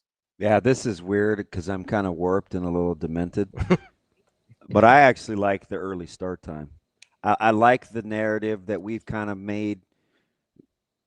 We're certain, at least in the media and the fan base, we're certainly not sleeping on Northwestern. We've created this thing with Northwestern, whether it's because they always play in it, whatever it is, like we think this team's pretty good for whatever the reason. Mm-hmm. Right. I think there's some people that look at the record, and they're like, "Oh, I didn't expect that. Like, I didn't expect I didn't expect to see 5-2 walking in." So let's operate under that assumption. So I think they get Nebraska's attention. Nebraska's coming off the way that they played a week ago. If it was me, like you want that game early. I don't think it'll be sleepy. I think the fan base will respond because I think they're pissy. Like, if I'm a player, I played on Friday. Like I've had to listen to this. Forever. You're ready to go. Like the minute we get a chance to play this thing, I want to play it. I love the 11.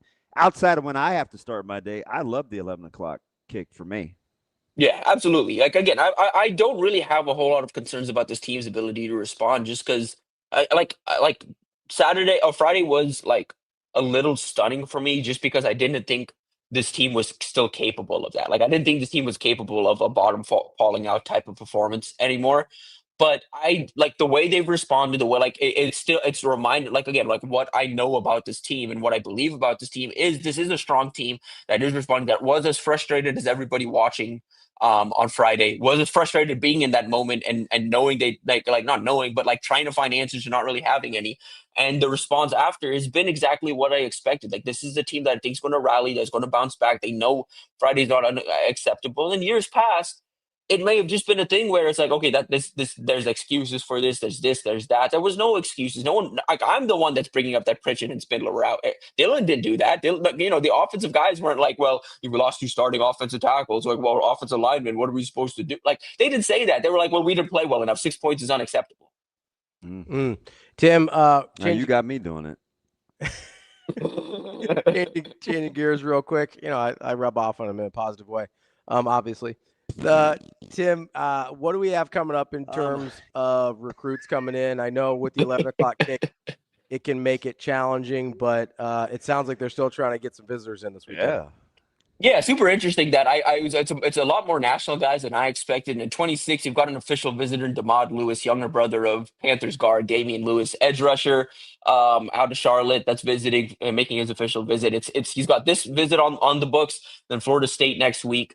We'll see kind of how this weekend goes, especially with Florida State kind of playing the way they are, the hot seat kind of getting warmer for Mike Norvell. I don't know if he makes it back. And on that note, they're also bringing the Tadarius Hughes in, 4-star safety out of Miami Northwestern, that's committed to Florida State. Miami's been working there, trying to flip him away. He's been to Miami, stayed at Miami and gone to Hard Rock Stadium a few times this year. Syracuse still in the mix a little bit too. Florida State, again, still in the mix. This is turning into an Addison Williams and Evan Cooper head-to-head battle, which is fun for people around here. Nebraska loves him. He's at the very top of their safety board. Big playmaker at 6'3", 180 pounds. Athletic in coverage, but come down and thump as well. And Nebraska would love they see him as like an early type contributor. Same with Danny Odom, of course, who's back in town this weekend. In 27, it's a really good opportunity for Dakeil Shorts and the receivers. Quentin Hale and Taylor. Yeah, Hale, number 6 receiver in the country out of Los Angeles Cathedral. USC is the early favorite there, and that's one that I would be surprised if USC lets him leave LA. But Nebraska's going to get a shot this weekend. Khalil Taylor's the guy I would keep a look at. Nebraska was a second offer for him after Penn State, but he made that early Penn State commitment. Hadn't really made any other visits elsewhere. Backed off the commitment, now making visits. Nebraska's done well there. They've got a couple, obviously, relationships to the area and have been in this recruitment since 2023. So that's one I'd keep an eye on. Trey Taylor is going to be working on him this weekend too. And then the one I would keep an eye on at the receiver position that's not super highly ranked, Justin Lindsay's back in town. Unranked technically, receiver out of Lee Summit North. He camped in June at right around 6'2", but I love the way he moves. He's a really good route runner. Does a good job creating separation in and out of his routes. There's just a lot of mastery of the route running there. Trey really liked him, throwing to him. This is going to be his 3rd visit since landing that offer, and his second game day visit. That just has a chance to move pretty quick for Nebraska. Lee Summit North, obviously the connections are there, and he's a guy that I think was in the midst of a bit of a breakout junior season, has some touchdowns, getting more production on the field, and Nebraska may be in wait and see mode just because they have such a loaded 27 big board. But he's the kind of guy I could see they take somewhat off the radar that has no stars, and people would be surprised that he ends up signing with Nebraska. All right, we're not surprised that with Nebraska's connection to Murfreesboro, right? With a Wafu, and it seems to be kind of a little quiet place that they have really good relationships. They're establishing themselves. I noted it in my show. Yeah, go ahead. It's weird. It's because what's weird about it is too. It's no one tries in Tennessee outside of guys try spot recruiting, but Nebraska's really tried to establish a presence there. This is one this week in Princeton, but one that people. I think the ship has sailed just because of the season they've had and the way it's gone. But Nebraska really tried late for Chasten Smith, 4-star cornerback who's headed to Notre Dame. He's from a similar area.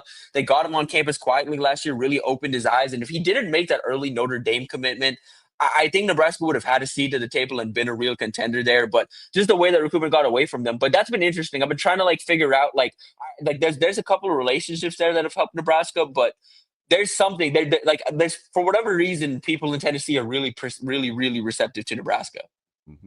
That's our guy, Tim VERGHESE, inside Nebraska. Tim, appreciate the time as always. Hopefully we enjoy the game a little bit more this week. Yes, of course. Appreciate you guys. Thanks, TV. That's TV from inside Nebraska. Great stuff there as always. Interested with the a lot of the recruits coming in for the 11 o'clock. They used to try and avoid that like the plague. Well, we used to always complain. I mean, just another way to look at it, right? opportunity versus what we can't do. Well, it doesn't come up much with this staff. I think they just quietly go about their business. They don't get it done. They don't talk about start. They don't. Well, low key, I mean, you could probably spend more time with them after the game than you can beforehand. Yeah. Right? Like at a 6:30 start, you're probably pretty dialed in the whole time. Yeah. Whereas 11 o'clock, maybe you get the game over and you can actually spend some time with the recruits over the weekend. Like that seems sort of advantageous if they can get in after their Friday night games. It's definitely going to be, I don't know, man. I'm kind of pumped to see where they're at. For the game? Yeah. Yeah. Yeah. I mean, I said it right there on Monday. Like, line it up and play it again. Yeah. I mean, I think because as much as and people will split hairs, it just depends on what your personality gravitates towards more, like what your life experiences are. I don't know if it's as much Nebraska didn't show up as much as you couldn't match what Minnesota's mindset. So, and those are two for competitors, for people, like, you know what I mean? Not to diminish one or the other, but if you compete, you know exactly what I'm talking about. Like, I'm sure Canelo came dialed and focused. Sure. He could not match what Bud was bringing. Bud's intensity in the moment. Like, that happens a ton. And it's the level in which we're talking about is always higher than what we're accustomed to in our day-to-day. I want to ask Benny Mac if he felt like, because we were down there early, he babysat me because, of course, I couldn't go down on the field by myself. But I wonder what he felt about whether Nebraska's, because I felt like I may have misdiagnosed it. I was like, they seem kind of dialed. Maybe it wasn't. Maybe the dialed part was we didn't have a lot of juice. Could be more. They just couldn't match Minnesota's. They thought they had it, but it wasn't what Minnesota was bringing to the table. Brandon Riley told me a funny story once when we had him on about this whole Iowa thing, and I said, I just don't understand how many times they have to win for us to understand that they don't like you. He goes, oh, no, we know. Yeah. Like, you can now feel it. That's one of those teams that I have a really strong disdain for. He said it's just different when players, when you're in those things, you can feel how much somebody wants to do you bodily harm. Yeah. It's a whole different thing. And you have to go through it. Because you don't really understand until you do. Yeah, you think you're at a certain spot until you play somebody that's that much more motivated. Yeah, 100%. There's just a whole other thing. Okay, so I'm going to address something real quick just so he shuts the hell up. Ooh. There's 5 games left in the season, right? Regular season games. Yes. You talking about Nebraska? Yes. Okay. Do you have any interest whatsoever in talking about the 2026 schedule? No, what are we talking about? Chief, shut the hell up. I asked him, okay? He doesn't want to talk about it now. He's not going to want to talk about it in June, probably. I'll probably make him talk about it in August. You know I can't read. Like, what are we Shut the hell up. What are we talking about? Nobody cares. Nobody cares about 2026 schedule right now. You know he's kind of an antagonist. A-hole is the word you're looking for. No. Yes, that is the word I'm looking for. That's not the word I'm looking for. I don't know him. I do. This is what I know of him. Like, no one cares. Oh, Lord. We thought Penn State was going to be a whole thing this year. Look, we don't even know who's going to be on the teams next year. God. You've been talking about this the whole show. There's a game tomorrow. So he's an Austin Hole? Pretty close. We need a game to play. We have one, and we're looking at 2026. Everybody's angry. We have no idea who's going to be on Nebraska's team or Oregon's team or Ohio State's team or anybody else's team. Good Lord. Go to break, Shane. Yeah, that sounds like an Austin Hole.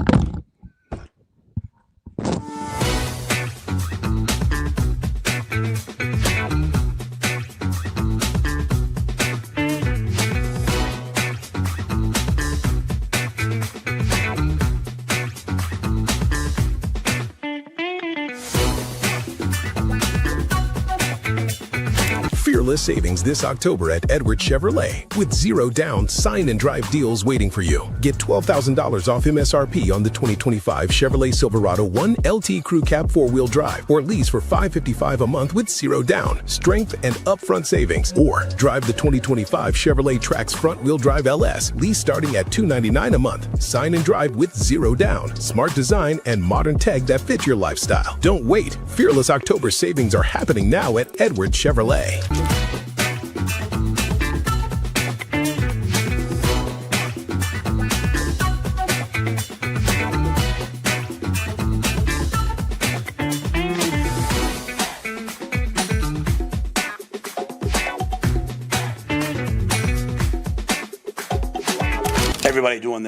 Everybody doing their job at a high level. Obviously the sacks in the previous games have thrown us out of rhythm. It's just every guy. It's you versus him. You got to block the guy in front of you. You also have to get the play call. It's just us being efficient, playing good football.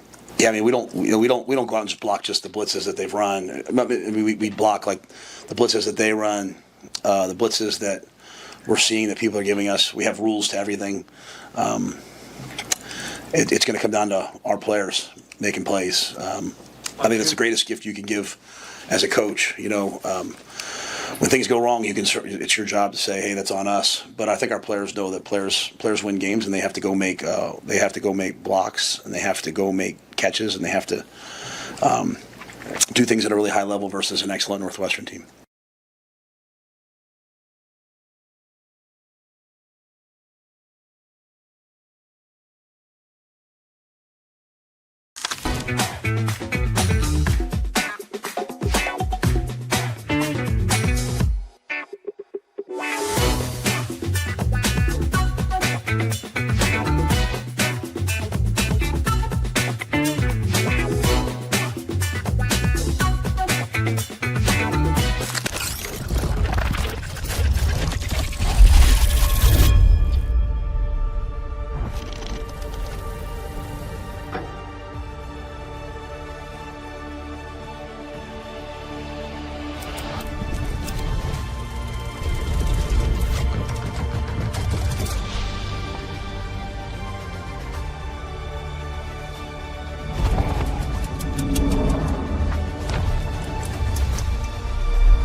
Imagine your first dream home and the feeling of walking inside for the first time.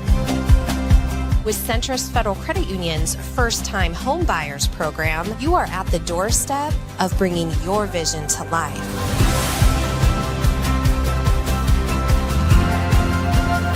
Welcome home. From your neighborhood mortgage experts, Centrist Federal Credit Union. We are where you are.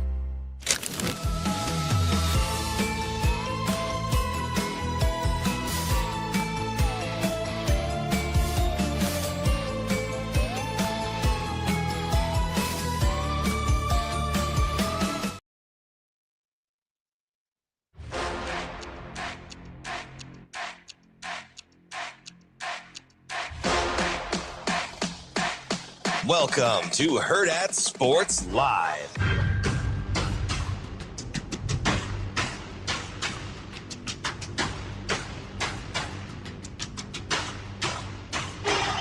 Huskers hoping for a little better luck on their home field than they've had their last two games as they run out to take on the Northwestern Wildcats. Keep it a two-score game. Tommy Armstrong on the keep. Handling a man. Armstrong lunging for the goal line, and he's in for the touchdown. Spectacular run by Tommy Armstrong, soaring for 6.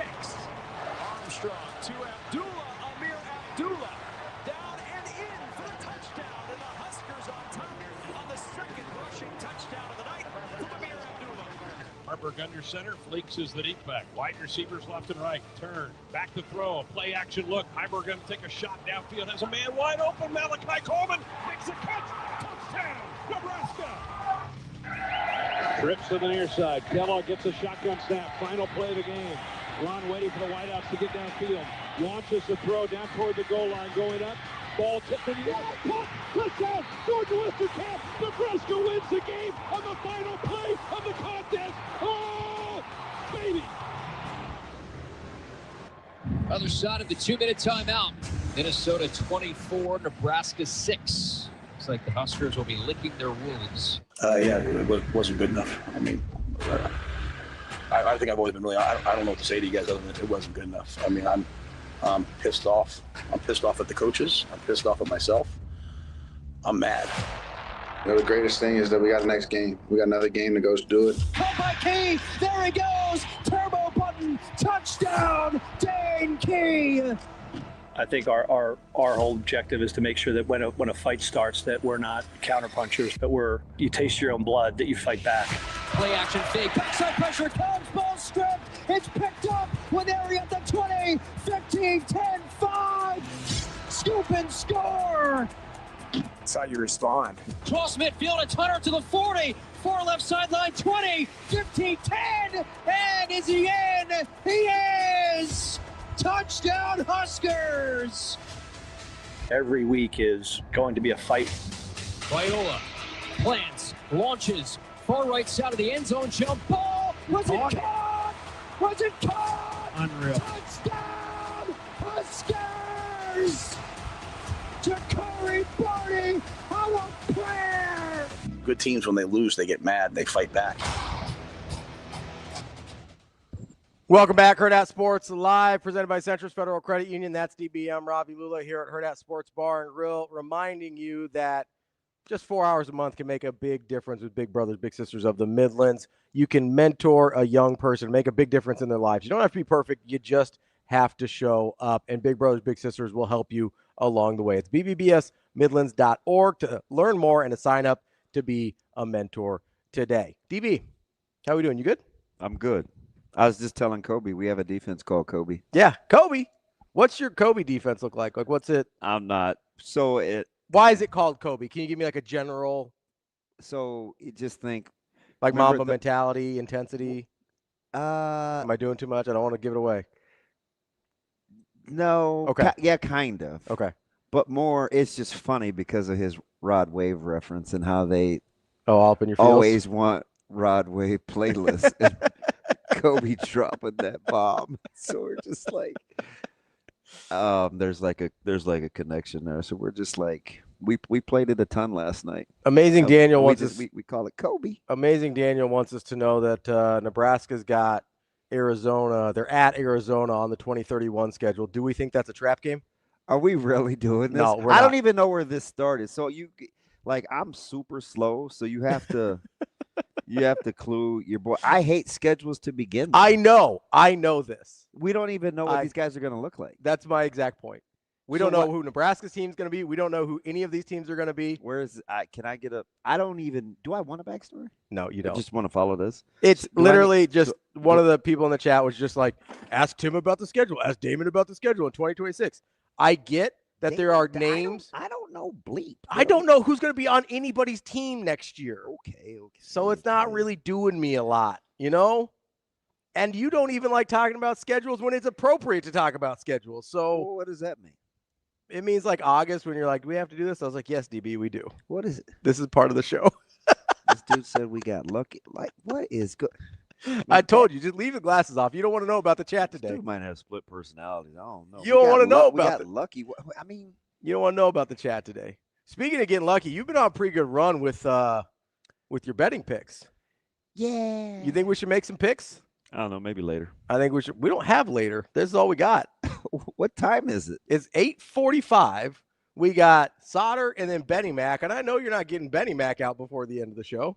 We might. But he might have some hot picks. And be like, man, that damn DB, he said Louisville was gonna beat Baaba. You want to do bet on it with Benny Mac? Yeah, that'll be fun. All right, we'll do bet on it with Benny Mac. Yeah. Brought to you by Warhorse Sportsbook. He's pretty. Yeah. All right, we'll do bet on it with Benny Mac. Here, there was something that dude, I see what you're talking about. He's nuts. No, yeah, they're just a wear out. Like I don't. But he came into the chat like this. That's fine. He's like that name is relatively new, the login, but he started that like last week with the Latif talk. Yeah, no, that's just what is happening, and there's like 4 people in the chat that are having their own thing. They're doing their own thing, and everybody else is actually paying attention to the show, and I don't know what's happening. It's fine. Did we lose the lane train? Because the lane train has some friends that like they're on that like.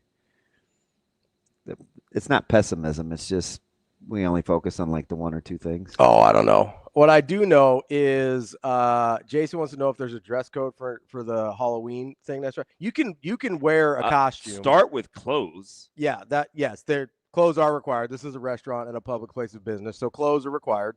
This is a no shoot, no shoes, no shirt, no pants, no service type deal. They always leave the pants out. I was gonna say nobody's ever said anything about pants. I think they're making an assumption that I don't want to make. We want pants as well. Shorts if you'd like, but some sort of covering. Pants on the ground. Yeah, they so that's the you can dress up in a costume, you can not dress up in a costume. I'm gonna try and get DB into a onesie. We're still trying to find him an Orca onesie. Oh, wait a minute. Is that our guy? Which one? Is Sindelar in the chat? Is he? He might be turning and burning grits on his way out to sell thousands upon thousands of dollars. We do have Sindelar in the Amazing Dan says, pants, I'm out. I was telling one of our coaches. Alex, Winnie the Pooh costume is 100% out. So have you seen the low-budget horror film that's Winnie the Pooh? I've seen the commercial, yeah. It's like Winnie the Pooh serial killer or something. Yeah. Like they'll make anything. I was telling one of my coaches about the Amazing Daniel last night on the way to the game. Yeah. About the beard oil and bong water. And all you heard in the back seat was I was like, yeah, exactly. I don't even know how that came up. It's hard to tell sometimes. It's hard to tell. Killing time in traffic going 96th Street South. Oh, that's a good. So I don't want to rope you into this, but I'm going to. 95 South? No. When you're thinking about Omaha, because you grew up in what I think some people call Northwest Omaha. Northwest Omaha.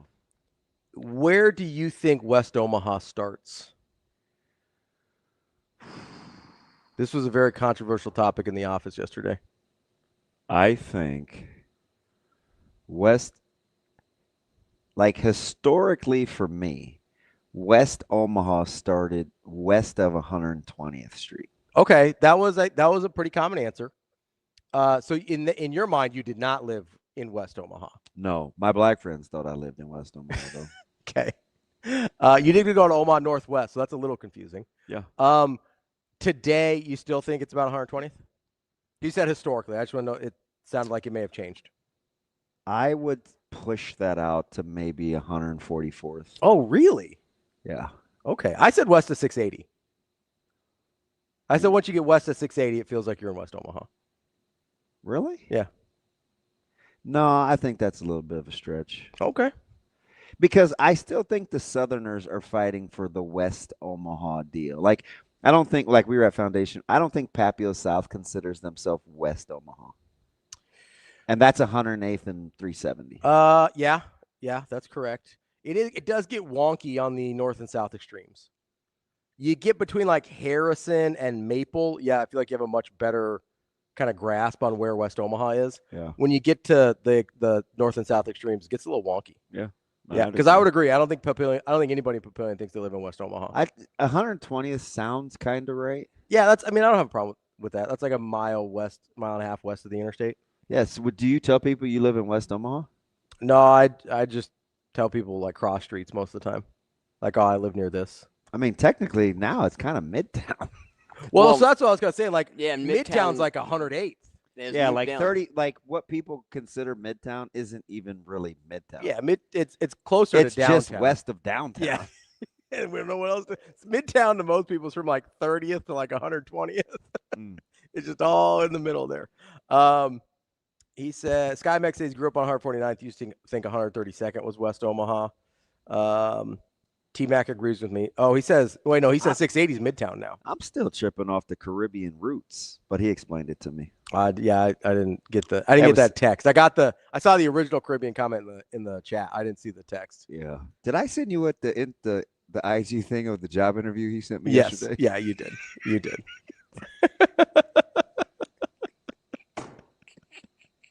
Now, if I sent him something like that, he'd tell me to go to bed. I know, but he's like, "No, we got it."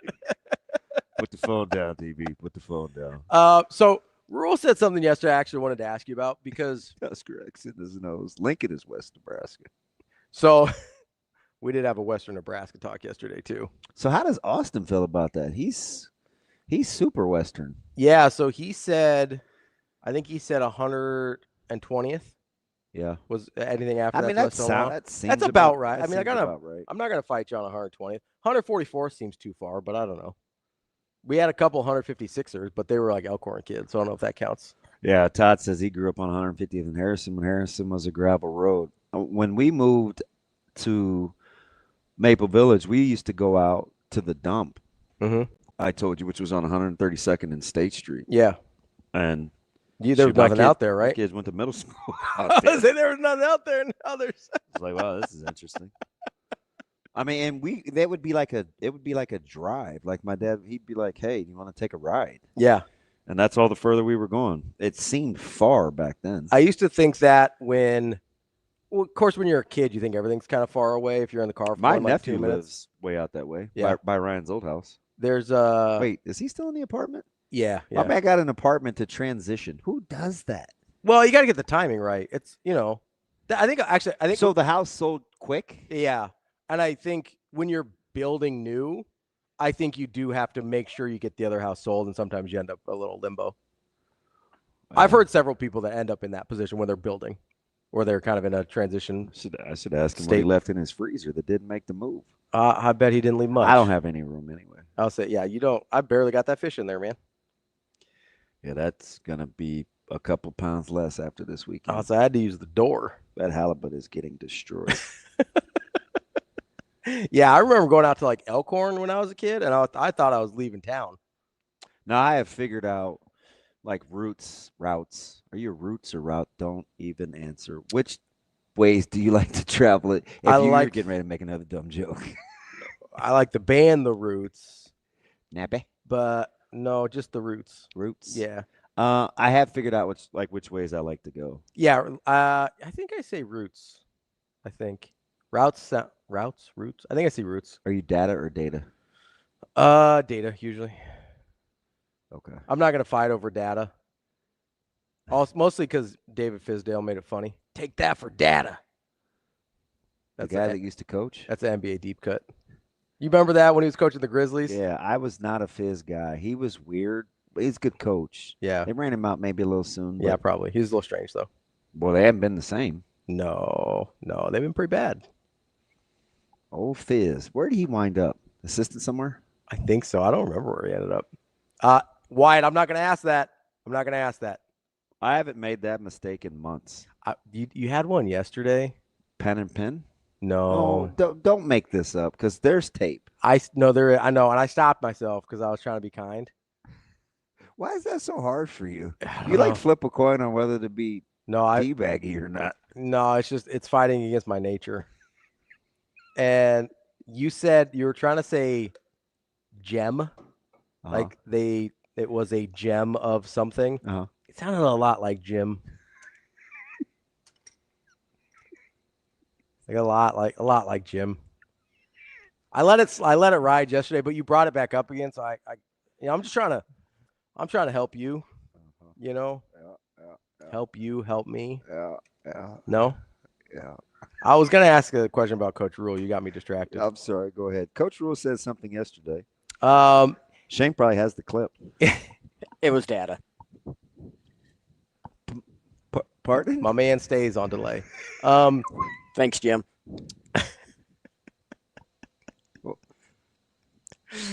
I probably said gem. You were trying to say gem for sure.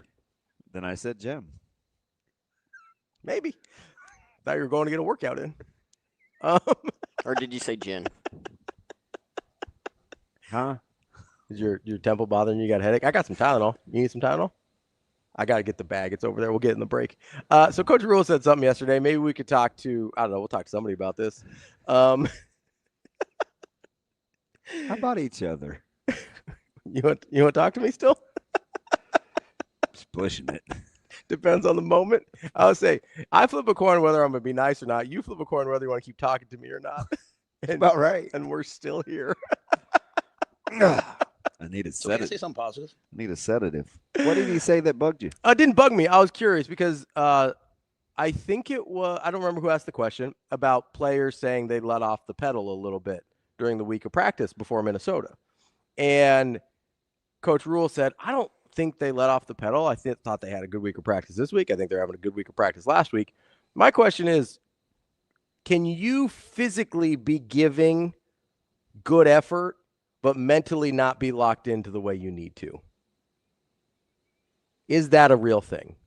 Yeah. Because that's what I was trying to find the disconnect between, and Coach Rule kind of addressed it. He's like, yeah, sometimes they're just trying to give you something because they're, you ask them questions, they're trying to give you good answers. I do agree with that. I do too. I absolutely agree with that because they want to be accountable too. Yes. And so they don't ever want to seem like they're shirking responsibility. But I also wondered Well, if that's a good word. shirk.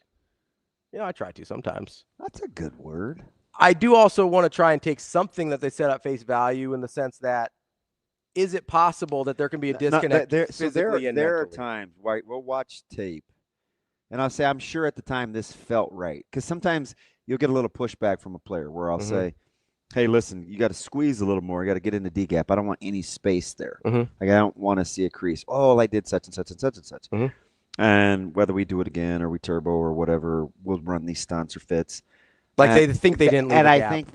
think it feels like they did it right. And then you show them and you're like, you didn't do it right. Right. Okay. Or we could say something like, Coach Quinn will say, hey, don't let him climb on your toes, get out of your back pedal.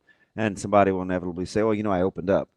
And then you look and you watch it. So there's this thing about muscle memory and repetition versus is it good enough? Is it actually what you think you're doing? So that's probably more what I would talk about than versus a mental physical disconnect.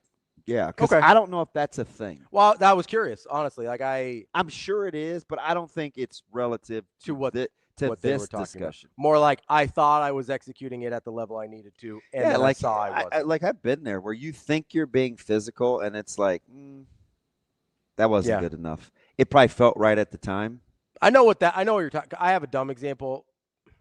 It's a really dumb example, but so when I've been taking tennis lessons, right? And my coach is like, hey, you have to drop the racket on your forehand. And I thought I was dropping that thing like to the ground. And I looked at the tape and I'm right here. Window, to the walls. That's to the ground. I thought I was dropping it like deep. And I was right here the whole time. But physically, I was like, no, I'm dropping it. And then he showed me tape and he's like, no, you're really not. And I was like, oh, shoot. Right. So I know what you're talking about there in a very stupid, small way. But so I was just curious. I didn't know. Yeah, so I would be curious to again, you can ask Ben this because we watched those guys kind of warm up, and they weren't in gear yet. So you get are they getting lathered? Are they getting stretched? Like you get kind of a good feel. I would probably ask the players, did Minnesota play harder on Friday than you watched on film? That's a good question. That's what that's a good question. No, seriously. Because what did I say all week? That wasn't the Minnesota I'd seen all year. So we've seen it to the good and to the bad. We played one coach 2 years ago, and he said, one of the things you can't really tell until we play you guys is how hard you play. It doesn't really show up. Like prep's a perfect example. Yeah. You watch them on film, and you're like, okay, kind of well coached, concepts-wise. I don't know how physical they are. Then you play against them, and it's like, oh, it feels a lot more physical than what you watched on tape. Than what it looked like. So sometimes it could go either way. So that's always the question I would ask. Did Minnesota play harder? Were they more physical than what you imagine when you watch them on tape? Because sometimes you don't know until you get in it. You may think you can time a jab and you can pick it off and you can see it until it's actually pumped in your chin. Right? Then it's like, I had a hard time gauging. dealing the with speed, that, right? Yeah, doesn't mean you weren't ready. It's just they're better than you thought. That's a good question. You know what I mean? Coming up real quick, we're going to talk to Mike Sautter from Hurrdat Sports and NAB Preps. That's DB. I'm Ravi Lulla. It's Hurrdat Sports Live.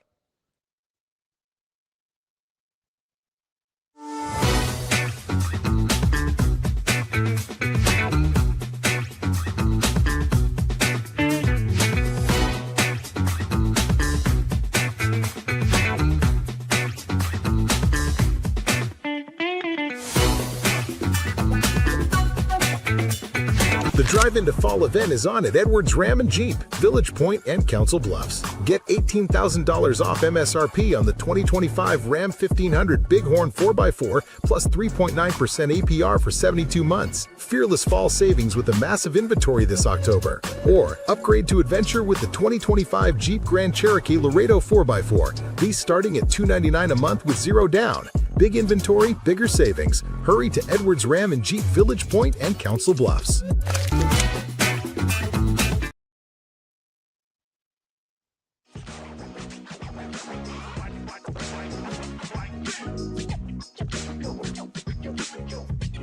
You're listening to Hurrdat Sports Live. Oh, yeah, no doubt, no doubt. Mike Sautter. Yeah. Mike Sautter. Oh, man, you're going to put me on the spot. Mike Sautter. Welcome back, Hurrdat Sports Live, presented by Centris Federal Credit Union. That's DB. I'm Ravi Lulla here at Hurrdat Sports Bar and Grill. We are joined now by Mike Sautter, Hurrdat Sports and NAB Preps. Mike, what's going on, buddy? What's up, fuckers? How we doing? I made it 2 weeks, man. I couldn't help myself. Wow. What's up? I mean, if we're going to do that, Mike, how about my Millard North Mustangs in the state playoffs? Let's go. Yeah, I mean, good on them. They closed the season well, 4 out of 5. I mean, change quarterbacks and offenses late in the year. They look like a different team. Let's get it. Gonna made the playoffs after a really poor start. Tough start to the year. Yeah, it's a poor start. I think that's fair.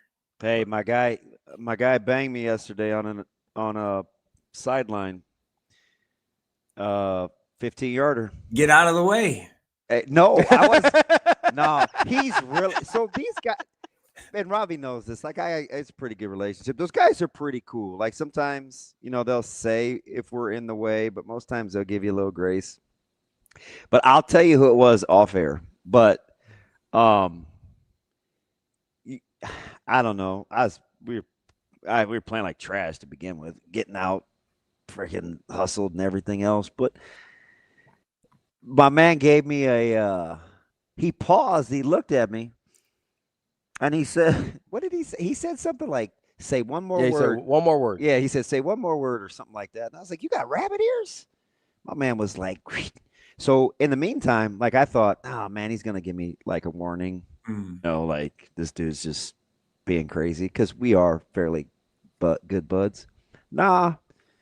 You hear him whispering a little microphone. Yeah, 15-yarder. That's automatic first down. Dead ball and sportsman. Like, I thought Coach Samanji was going to rip my throat out. And I was like, Coach, man, I'm frustrated. We need something to get us going, man. We need a little shot in the arm. And I was like, if we lose, and even after the game, he's like, that could have cost us the game. And I was like, my bad. My bad, man. I don't want to argue about it. But yeah, I got bet. So you know what made it funny? He gave me the look like I was like 6. He looked at me. He was like, oh, you want to go here? And then, of course, I couldn't help myself. Yeah. Well. Yeah, he got me. I'm yelling at refs. It was. Dude, I was joking with him afterwards about, I'm like, we're not going to Pivot anymore. I'm taking you to Outback. We just had officials appreciation week like a week or two ago. I don't know when we gonna have coaches appreciation. That's a week or two ago. It's over. We're done. Coach appreciation week is every day when you get to go out and do what you love. And I'm just texting you who it was. Okay. So what you're saying to me, DB, is that much like somebody that you accuse of doing this all the time, you may have gone from 1. No, I wasn't even really mad. Like mad. Hey, let me tell you something. That person, yeah, he kicked me out of games intramural games. Did he? Oh yeah. I tell I've always gotten I get it. He drives some people. He's been nothing but good to me. No, he's great. But back in college, we were both in college at the same time, and I was an asshole and just you don't say. Oh, I was, man. Every single intramural game, I swear he yelled at me about something because he was giving you the gate. I believe there was a basketball game once that I got. That's classic. Well, I got asked to leave because I was. It's like, hey, I think that's his problem. He's it's time friends to with go. everybody. He should. Yeah, he's great. He makes himself approachable. Yeah, he's great. But back then, I was a jerk, and I deserved it for sure. No question. I don't think I should ever get flagged because I don't cuss. Well, just because you don't cuss doesn't mean you can't be mean. Yeah, so I should have, when he gave me the look, I should have known he wasn't playing. You mean when he said, the crowd was kind of sleepy, so you could hear everything. You mean when he said one more word and then you said one more word? You probably Why did the details? You said he didn't give me a warning, and then you immediately said he said one more word. It's like that feels a lot like a warning, DB. Kind of a warning. You want him to flag the warning, sideline warning? No, you got the verbal. You didn't need You need to waste everybody else's time with a flag. Dude, whatever. All right. Felt like also, okay, whoever did the bottom, I do know where West Omaha starts. I'm very aware of where West Omaha starts. This is not 156th Street. Is it 120th? I would say 100. Yeah, West Roads-ish, right around there. Is that what you said yesterday? That's 102nd. What'd you say on the video? Yeah, I said 90th. So the problem is 90th to 114th is kind of purgatory, right? So you need to go north south too. Are you talking from Maple to Hair? What are we talking about? I think we just go I think when people think of West Omaha, they just go down Dodge, right? That's how I consider it. I think between Dodge and Center is sort of mentally where I'm at when I'm talking about West Omaha. Yeah. So 72nd and Center is not West Omaha. Correct. 84th and Center is not West Omaha. Correct. 96th and Center is not West Omaha. Correct. The Phillips 66 on 114th and Center is or isn't West Omaha. We're getting there. Yeah, we're right on it. We might be on the border there. You're right in it. Yeah. So when people go to that Baker's on 120th and Center, they think they're in West Omaha? I'll be honest, that Baker's does not feel like West Omaha. Hey, that's wow. That's a cold shot. Quiet as kept. That's my little secret spot. Oh, I go there all the time. It's the closest Baker's to where I live, but that's right by Prairie Lane. So sometimes when I'm killing time for Ryder, that's my little. I like that little spot. It's quiet. No, it's pretty low key for a grocery store. It's usually never like crazy busy or anything. You can catch gizzards there too, by the way. Yeah, I'm not catching gizzards. He said it doesn't fit. That is so Ravi-esque. Listen, there's certain spots that don't feel like the part of town you feel like you're in. Hey, come out where I live. If you want some bougie. No, I'm saying you're not even that far from where he's talking about. I'm saying pretty decent. Like I wouldn't say I think of West Omaha as mostly like suburbs, right? So you go to Regency, that feels like a suburb, but it's not West Omaha. So it goes the other way too. There's parts of town that don't feel like the rest of that part of town. This dude. Hey, central, whatever part of Omaha does have that bougie whole paycheck store. So. Oh yeah. Oh yeah. The one that used to be the good one before they changed the. Right by Westroads. Yeah, the whole paycheck. That place. Yeah. Mm-hmm. Oh, geez. Cost your whole paycheck to walk in that place. You need to take that. Yeah, it's like I'm not working. He knows you have a day job, right? Yeah. We've talked to him on the show. Wow. I don't know, man. I may or may not see you guys later. Hey. I used to they moved. That Baker's used to be on 132nd. Yeah. That was my Baker's. I love that one. That's the one I went to growing up as a kid. Is that the one that used to be in the same place as Joanne's? Yes. I don't think either of those are there anymore. Now one of them's a Planet Fitness and the other one's like a CHI or something. So I'm in purgatory with my banking institutions. One's on 132nd and Center. The other one's on 84th and Giles. How many bank accounts you need?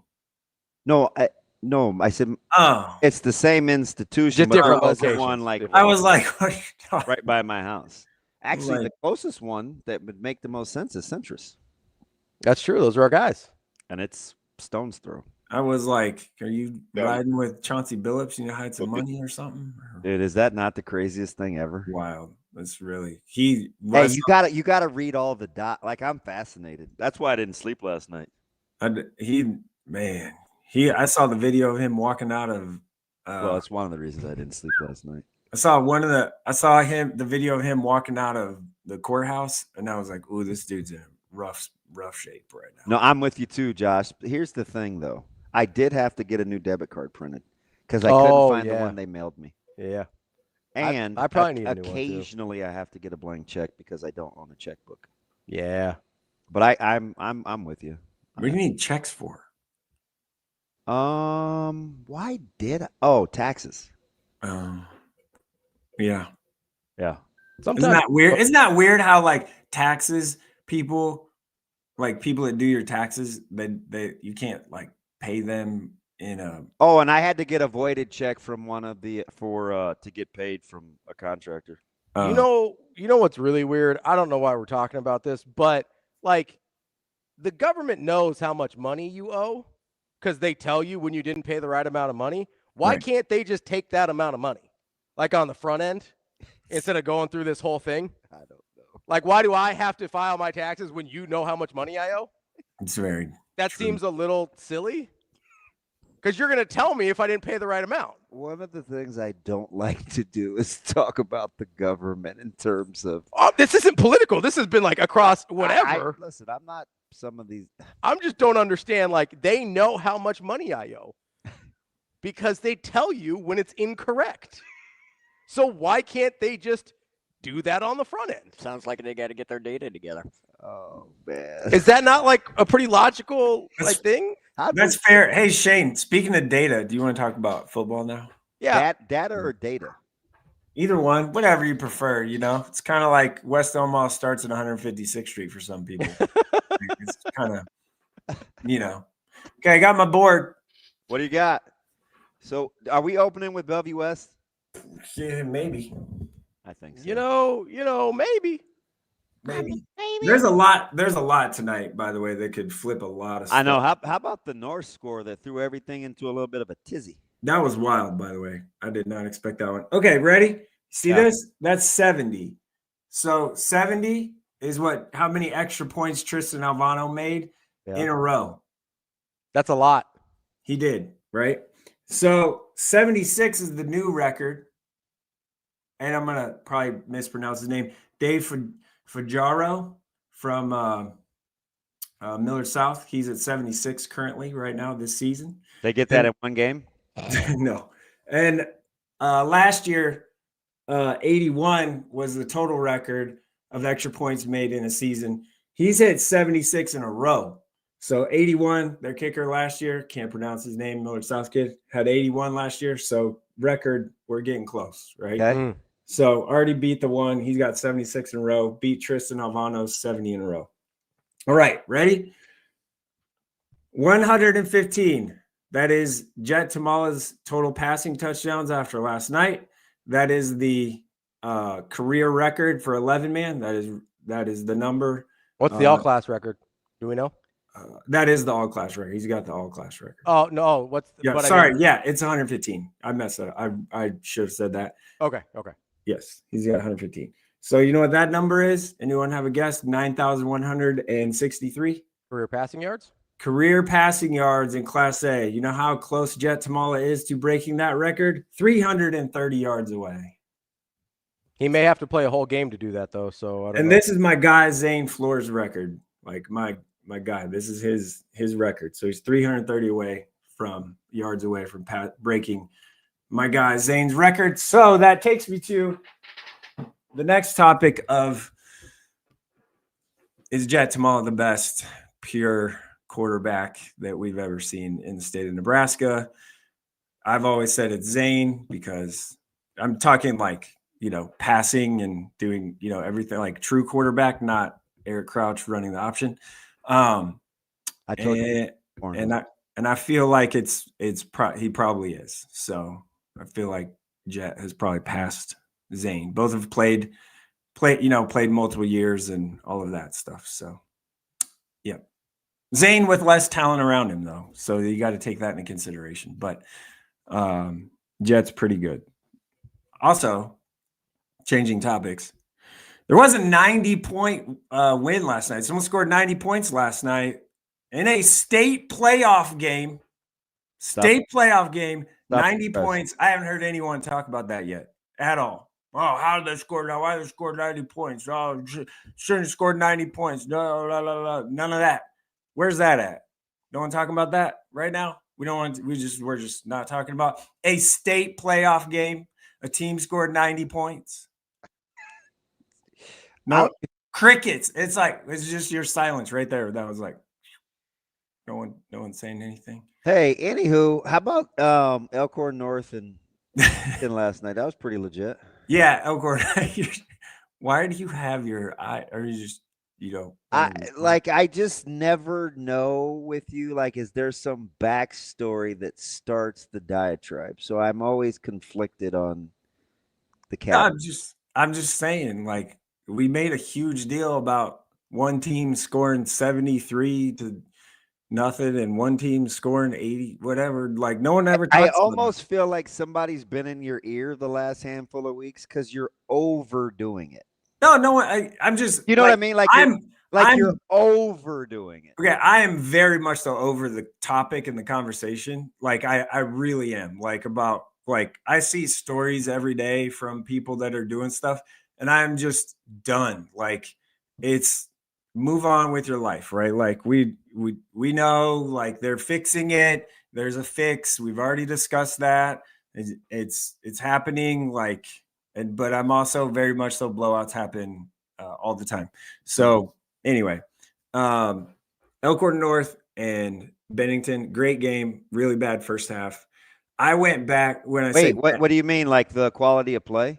No, when I say bad, it was just boring. So let me rephrase. That's probably not what I should have said. So that's it was what Lance does. It was boring. It wasn't bad. There wasn't any scoring. Great defense, obviously, was played. The way Elkhorn North came out, Jace Reynolds, second play of the game, just jumps a pass, pick six, 21-yard pick six to start the game. That was crazy. And then the next. Hey, what's his real size? I mean, I don't know what he's listed at, but I talked to him last night and stood next to him. So he's 6'3", probably. Yeah. Twitchy. Very. Seems bigger than that. Yeah, maybe I would maybe go. You could get away with 6'4", probably. Yeah. So, I will tell you though, the guy that was impressive, very impressive last night for Elkhorn North, Barry Freeze is a dude. Mm-hmm. A linebacker for them. I agree. He's a monster. Really good player. Like, him going to Iowa State he's got a chance to be really good there. So he made a play at the goal line stop that Elkhorn North had in the first half, right?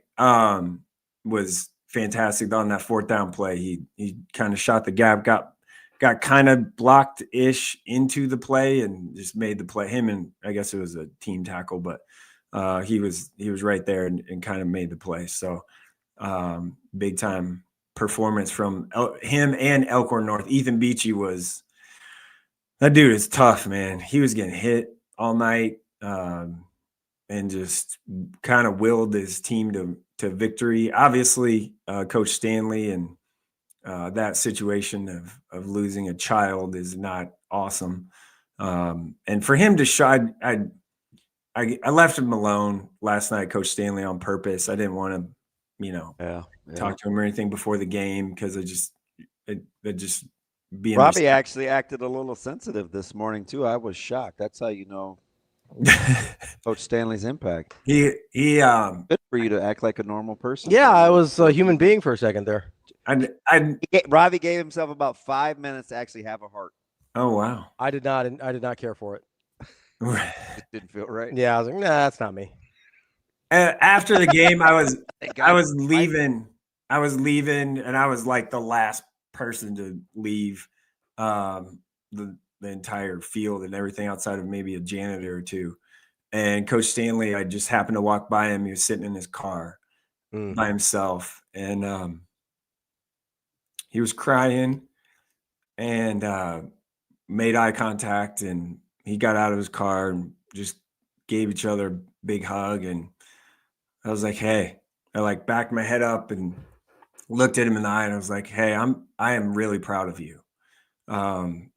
Just being able to go through like the fight to even show up is hard, right? But it was senior night, and it was important for him to be there. So it was pretty hard. It's weird how, and I told him this too, it's kind of weird how sports can bring some healing. And I think that's what Elkhorn North did last night with that win. So to that community. So it's funny how that works, right? We all, everyone wants to complain about a bunch of things, but in the end, when you look at it, this is, it's sports, and there's some healing that can happen, whether there's all these lessons that you can learn from football or sports in general. And that was one, I think, last night, of just some resolve, right? Some just mental toughness to get through that for him. I mean, he wasn't obviously a part of the game plan and, all of that stuff, and hasn't been for a couple of weeks, but his ability to show up, he was on a headset and was, coaching up stuff, and didn't really want to do any of the media stuff, which I don't blame him. I wouldn't either. So it was pretty neat to see. Coach Stanley is a great dude. I've known him since he was at Elkhorn South as the defensive coordinator, obviously, and pretty special kind of human to get through that last night, I think. Where are you going to be tonight? Well, today I got some basketball. It's getting cold out, man. Yeah, I need to be inside. Like I got to get inside. So I'm going over to Des Moines this afternoon. There's a closed scrimmage that I was told I can be at. So I'm going to go see the blue and white team that plays in Des Moines this afternoon play the team from Omaha that is black and red, if you know what that means, men's basketball. So I'm going to go watch that. And then I'll be back. Get to put eyeballs on the 7-footer. Yeah, I'll be back tonight. And I think I'm going to kind of, helicopter maybe for a half and then a half, depending on how I see scores going. But I think I'm going to start at Elkhorn South, Papio South, and then maybe just head up 370 to Gretna East. Depend on the scoring. So, and how that works. So, and then I'm going to, that's it. Maybe we'll see Prep and Norfolk. We'll see what that score is like. Maybe I'd jump over there for a little bit, or I'll just pivot in the moment. So, but I will start at Papio South, Elkhorn South. Big game. Papio South wins that game, then they're locked into the 2. I think they're still gonna, I think, be in that. Here's one thing. So Millard South and West Side, West Side's the 1. I think that's clear. They're clearly going to be the 1. There's a lot of stuff in Class A playoff implications tonight, which is rare because there isn't always. I mean, there's a lot of dominoes that could fall and teams could be out. Like Millard West needs to beat Westview to get in. Norfolk could very much so help themselves and others with a win at Prep tonight.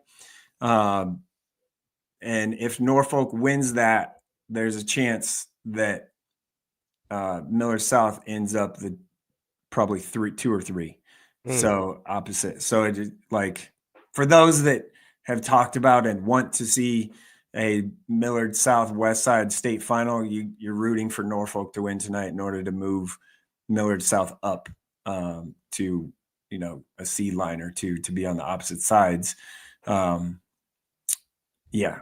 there's a ton tonight, and I don't want to go through all of that, but there's that outside chance that could happen, and that is thanks to my guy Phil Woodard for. Hey, he's amazing. I hit him up last night, and he's like, he goes, I've never seen anything like this. And, he's really good at this. He's been doing it for a minute. Mm-hmm. He said this is as tight as he's seen it at this stage ever.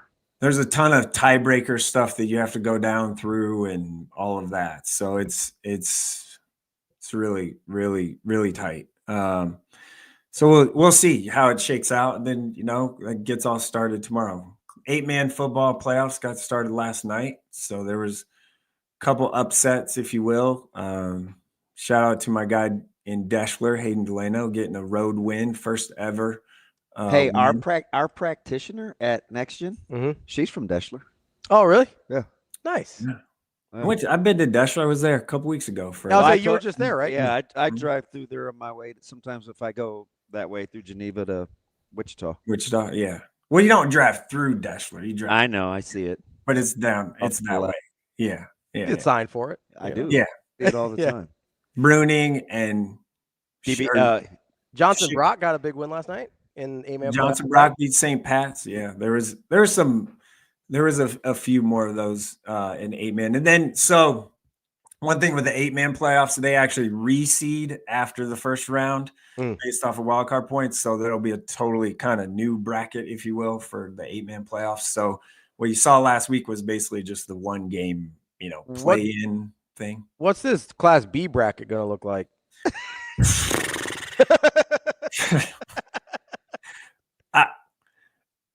We talked to Coach Mans, it's this morning with regards to Waverly. And I mean, I like his vantage point. I mean, you got to kind of play them all. Yeah, you got to play everybody. Eventually, they're going to have to play. Everybody's going to have to play everybody, basically. So I've said it all year. I think it's one of 6 teams that can win the Class B state title, and I can't tell you which one.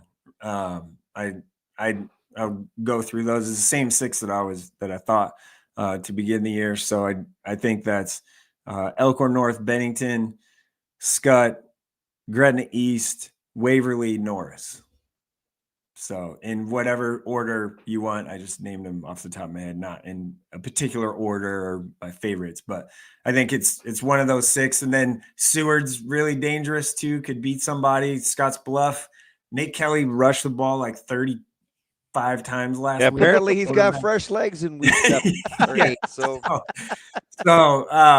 that's one. I mean, it obviously depends on if you got to travel to places and whatnot. So Class B is so much fun. There's a lot more purity, obviously, in Class B. I think it's just kids working hard, and I think we're in for some really, really good games in Class B. Even the quarterfinal games could be just awesome. So another one in A tonight, Southeast and Lincoln East is tonight. That's a big game too. So we'll see. Yeah, I think both teams probably get in. Southeast is could help themselves a lot by winning tonight. Get your calculator ready. That's our guy, Mike Sautter. Yeah. Have a great day. Hey, you too. NEB Preps and Hurrdat Sports. We'll talk to you later, Mike. Have a good week. Yeah, bye. See you, Jerome. That is Mike Sautter, Hurrdat Sports and NEB Preps. If you end up in some sort of car wreck like the Class B bracket seems like it's going to be, make sure you get over to our guys at Dingman's Collision Center. They can help you out. They will get you all sorted. They're the best in Omaha, 20 straight years for auto body repair. They've got the latest technology and invest in training to make sure every repair is done to the highest safety and quality standard. Go to dingmans.com to learn more. It's Dingman's Auto Repair. That is DB. I'm Ravi Lulla. It's Hurrdat Sports Live.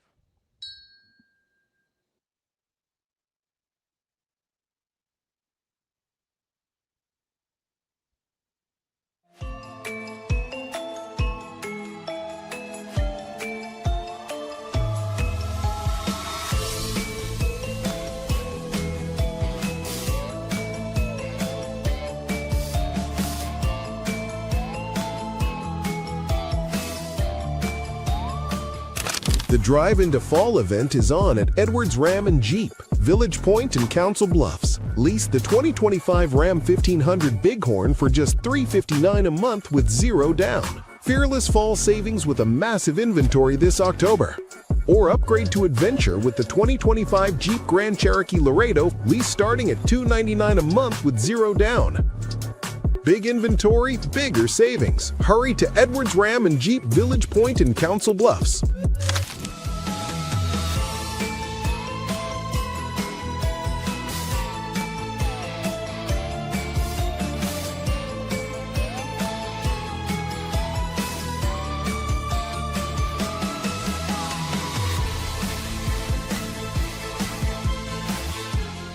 This season alone, I feel like a pretty significant amount, and it's just a huge kudos to my teammates because they've been so patient with me and they've been huge help. I mean, I now have a blocking goal at practice, and if I don't get that goal during practice, then I stay after, and Becca, Bergen, Kenna, Manaya, Brennan, like they all stay after with me until I get that blocking goal. So I'm just super grateful to all of them for their help because I would not have made these strides without them.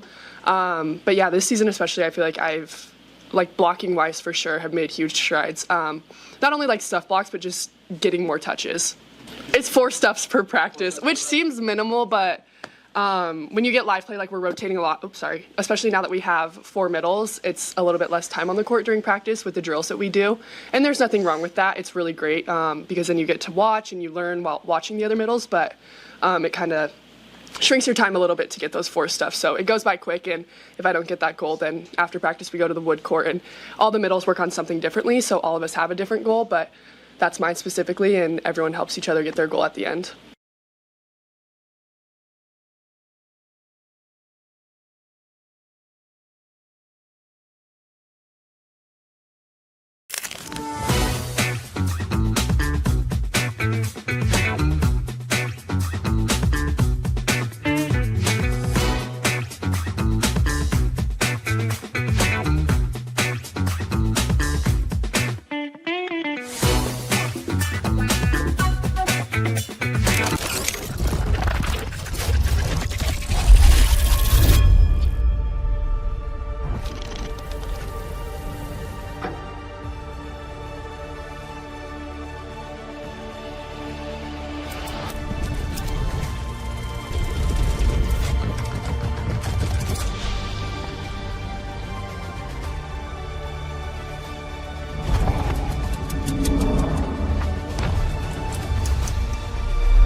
You're listening to Hurrdat Sports Live.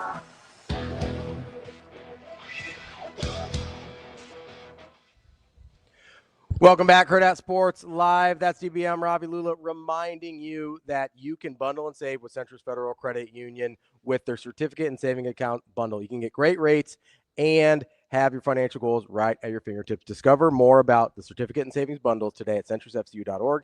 Terms and conditions apply, federally insured by NCUA. We are joined now by our guy, Ben McLaughlin from the Husker Radio Network and noted Charlotte Hornets fan. What's going on, Benny Mac? I didn't say I wanted to share him. How's the our guy?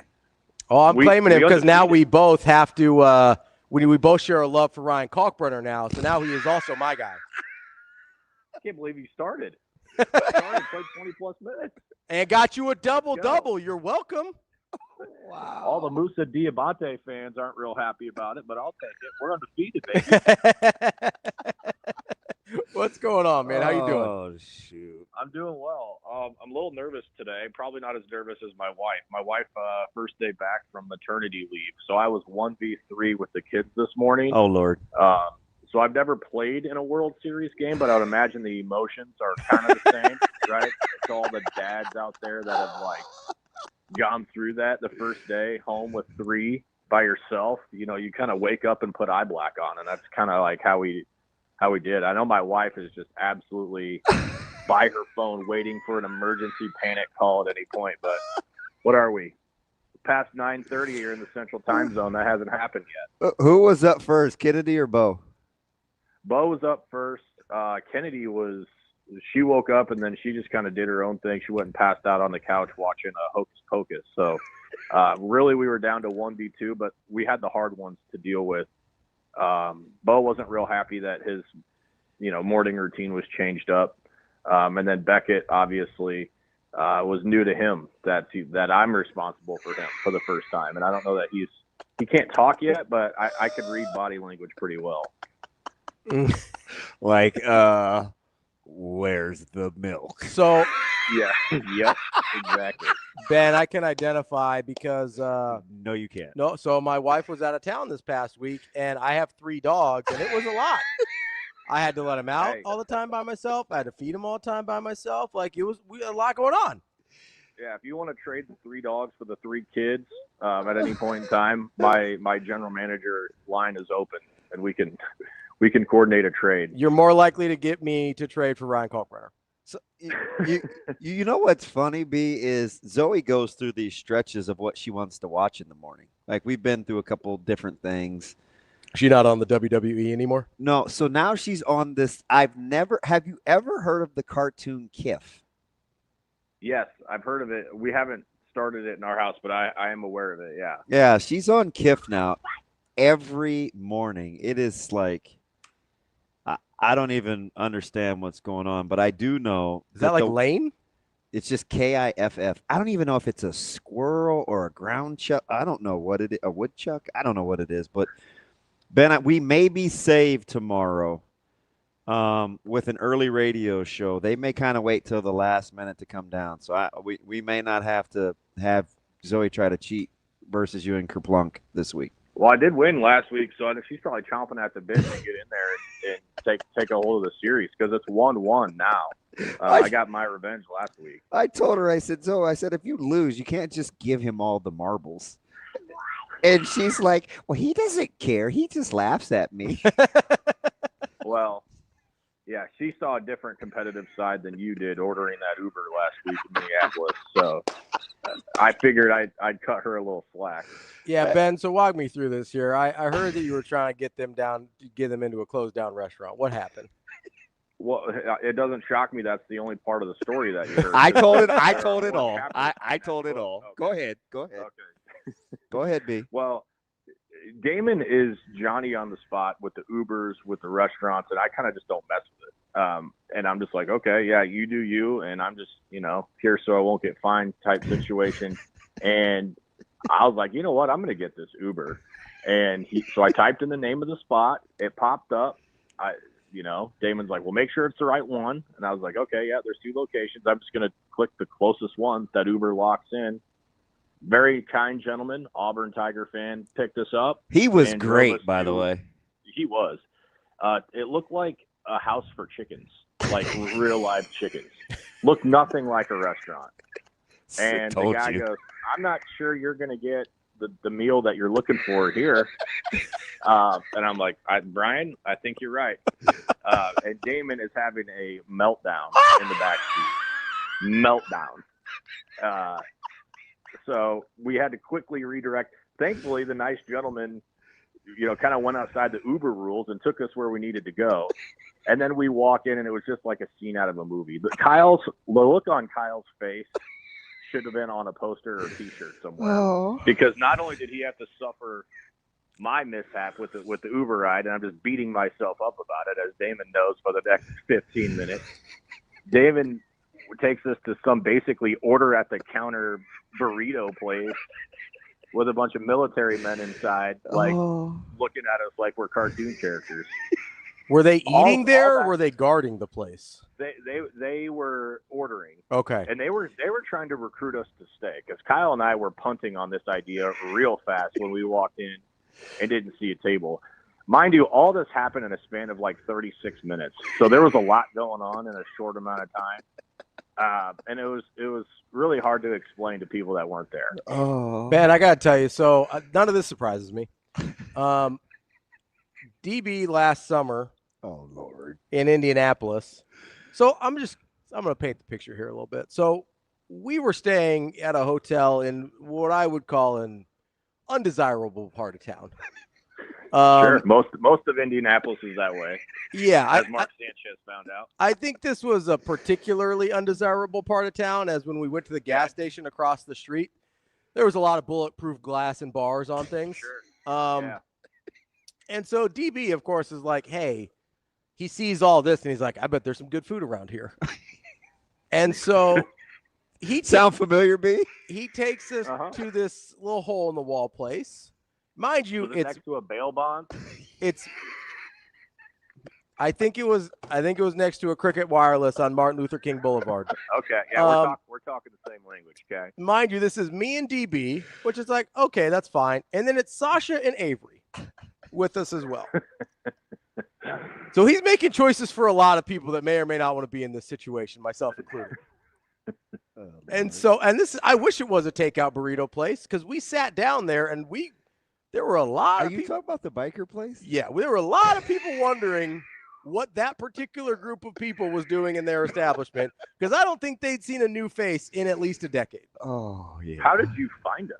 Is probably their question. Was the food not tremendous? The food was very good. It was I incredible. thought you were talking about the burritos.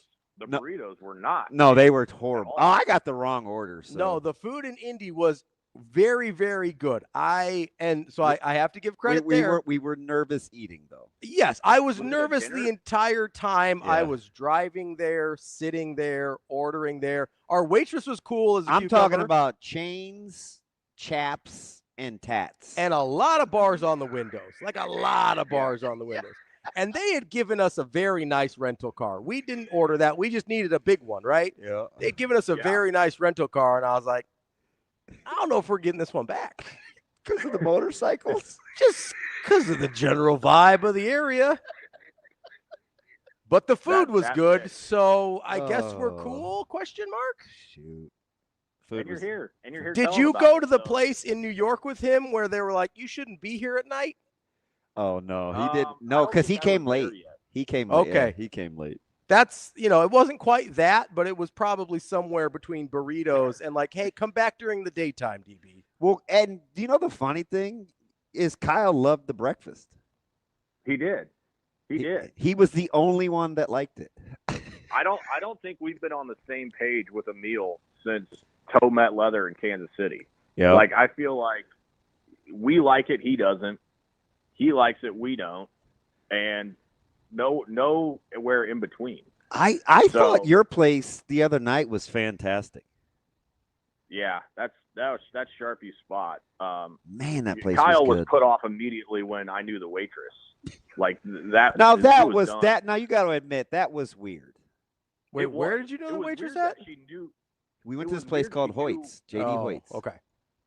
It was weird. She knew what table we sat at. That was weird. I mean, we have eaten there a dozen times, so it's not like completely out of the realm that she remembered us in some capacity, because we always end up talking about Nebraska. Like, yeah. But the fact that she's like, oh, you sat here and there was something wrong with your food. I'm like, okay, yeah, that's weird. Kyle was just floored. Because these two are just having this 10-minute conversation reminiscing. Yeah. I was like, this is incredible. I'm just wondering what conversations Kyle has with his family about us when we're not around. Yeah, that's what I said, oh my God, he has seen me and B Mac now, because we just continue to ascend, and he's got to be mortified. 100%. That's all right. Hey, I got a question for you, because you escorted me down to the field. We were so kind to do, because me and walking by myself. When you came back upstairs, did you have a feel on Minnesota's mindset versus Nebraska's, or were you just like, it is what it is?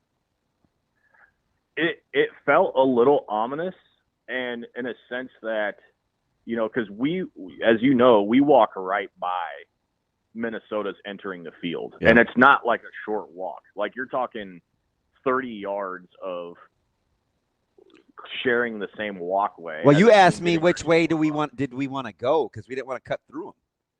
Yeah, and like it played out this way, but I got the feeling that Minnesota wanted to like rip our face off. Like that's how it felt down there. And with us, like I wasn't out there for warm-ups. I was back up at that point, but like we said this on the broadcast, they do not like us. Yeah. Like they don't like Nebraska.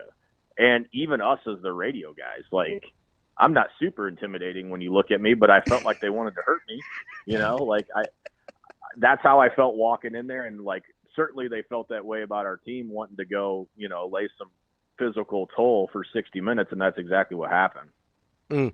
As you kind of went through that and were around the Nebraska team both before and after that, did you get the sense that was kind of with that in mind, with how Minnesota, didn't totally love us?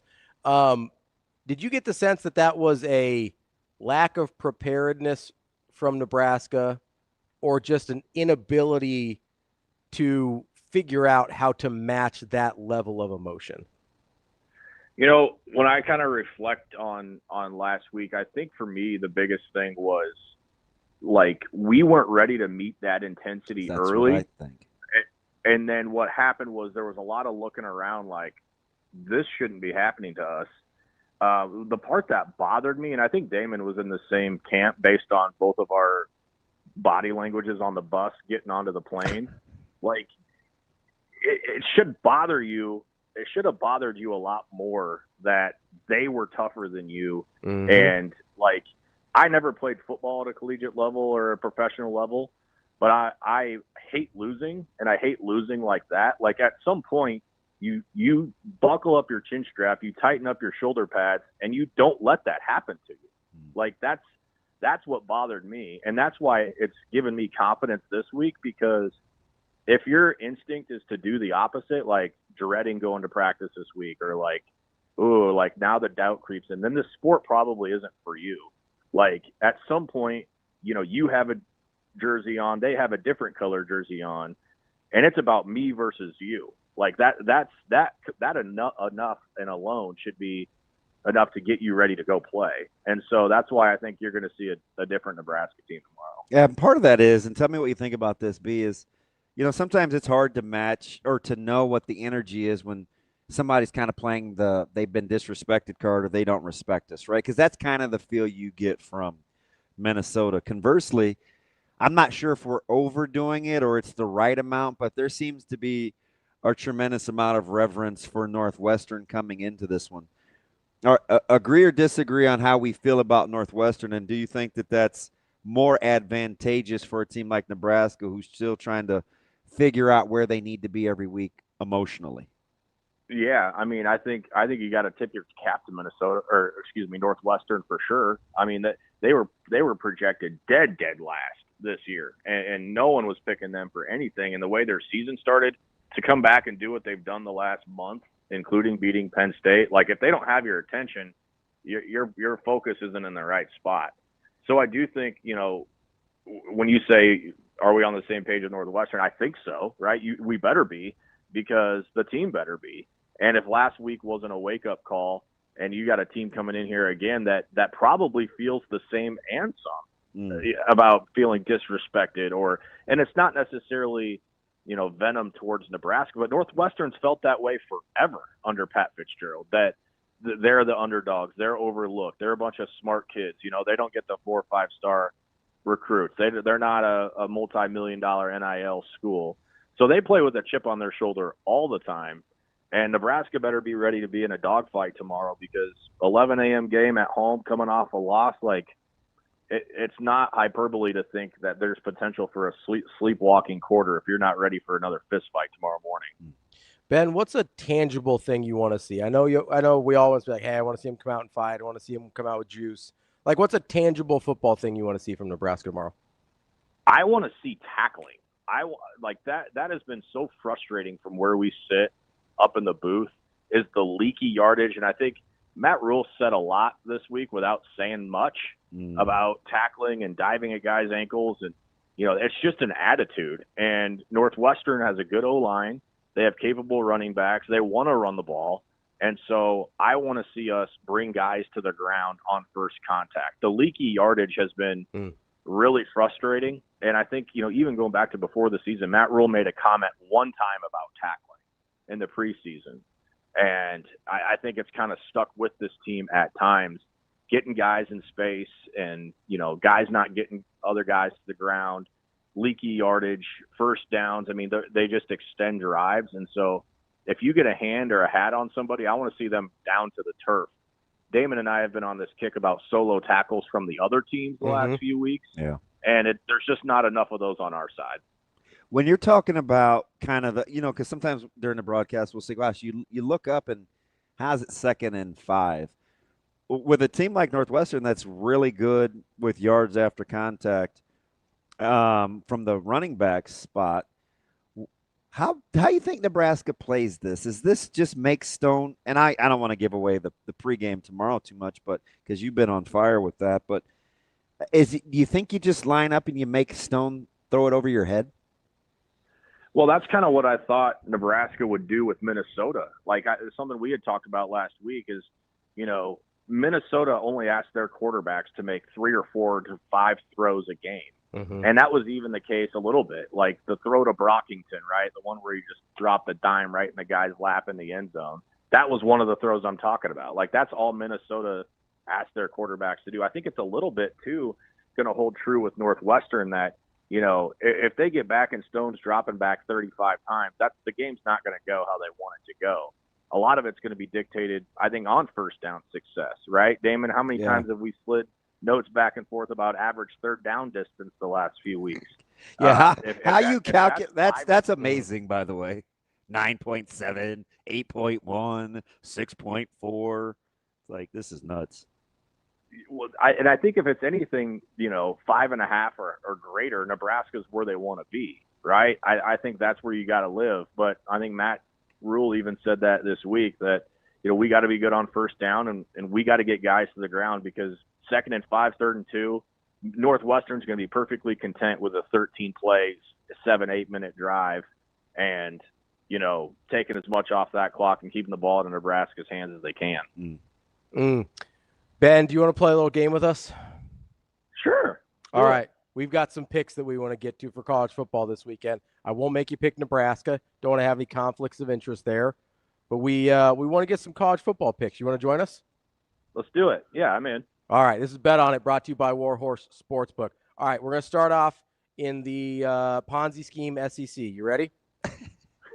Yeah, let's do it. All right. Part of the reason I call it that, for a lot of reasons, but Ole Miss is a 5.5-point underdog to Oklahoma.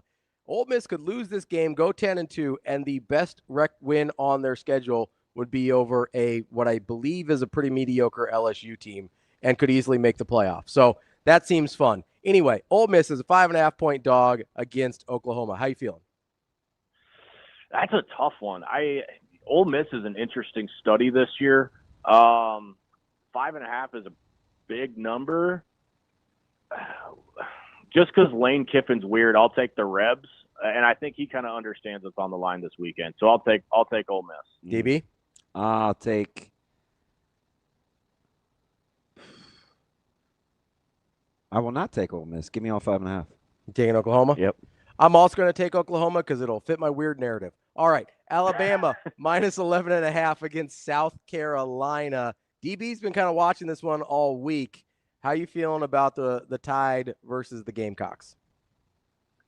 South Carolina's been really frustrating for those fans in that state. I felt like this was the year they were gonna turn around. They finally had a quarterback they were all in on. Shane Beamer is awfully whiny to me.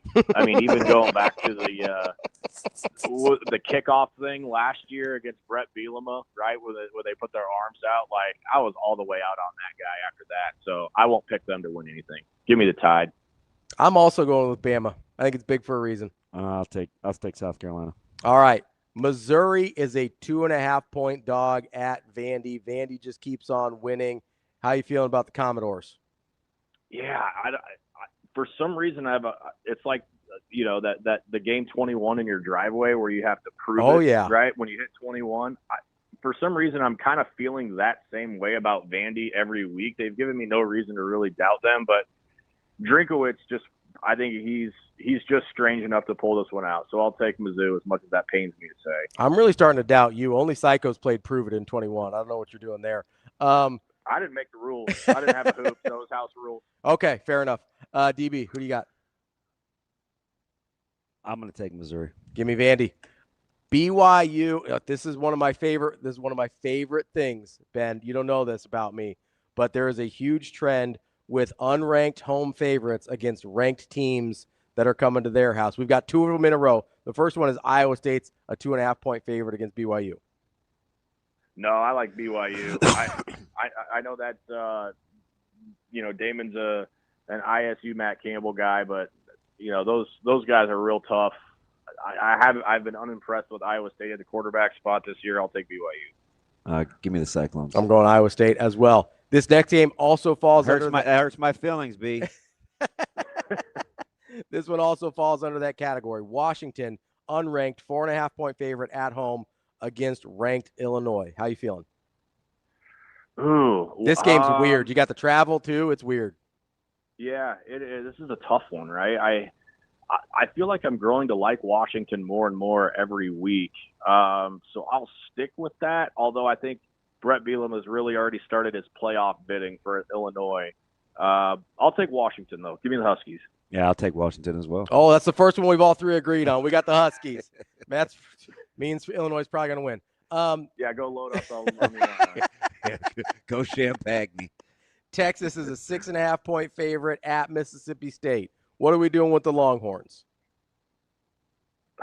Do they figure it out ever? I don't know. God, this is tough. I'll take Texas. Of all the picks so far, that's the one I'm least liking. I'll take Texas, and it tastes like sour. I'm gonna go with the folks in Stark Vegas. Give me Mississippi State. I think I'm going with the Bulldogs as well. Give me the 6.5. All right, last one here. It's the Big Ten West Bowl. Minnesota, 7.5-point dogs at Iowa. Seems big. It seems really big. Yeah, are we sure there's going to be 7.5 points scored in this one? Yeah, that's kind of what I was wondering. Let me check the over/under on this one while you're thinking about 40. it. It's 40. Under. Let's just all hammer the under. I'll take the Ghosts to cover. I think Iowa wins, but I think Minnesota covers. 7.5. I'm going to pull a DB here. I think it's big for a reason. I'll take the Hawkeyes. Me too. I think it's big for a reason. We're going with Iowa. I'll take the Hawkeyes. Benny Mac, thank you so much for indulging us. Also, I never asked you if I'm allowed to call you that or if that's just a DB thing. So if you hate it, text me later. Sometimes when I get mad at him, I just ask him about his government. All right, we better end this before we get off the rails. I just can't Thanks wait. for having me, guys. I just can't wait to enjoy how much you're going to fall in love with Ryan Kalkbrenner over the course of the season and to watch your consternation over having to root for a Creighton guy every night. It just brings me so much joy. Well, and what makes it worse is you suggested BJ Edgecombe to Charlotte when I was on the 8th green in Chapel Hill, North Carolina, and he had a 42-piece the other night. So that makes me feel good. That was pretty good on his part. I don't know. All right, man. Enjoy parenting. I will see you bright and early tomorrow morning. It'll be dark and early. But yeah, I'll be there. All right, buddy. Bring the caffeine. Thanks, guys. You got it. Thanks, Ben. That is Ben McLaughlin, and that was Bet On It, brought to you by Warhorse Sportsbook. Make sure you download the app and go to either location in Lincoln or in Omaha. DB, do you want to give a prediction on Nebraska?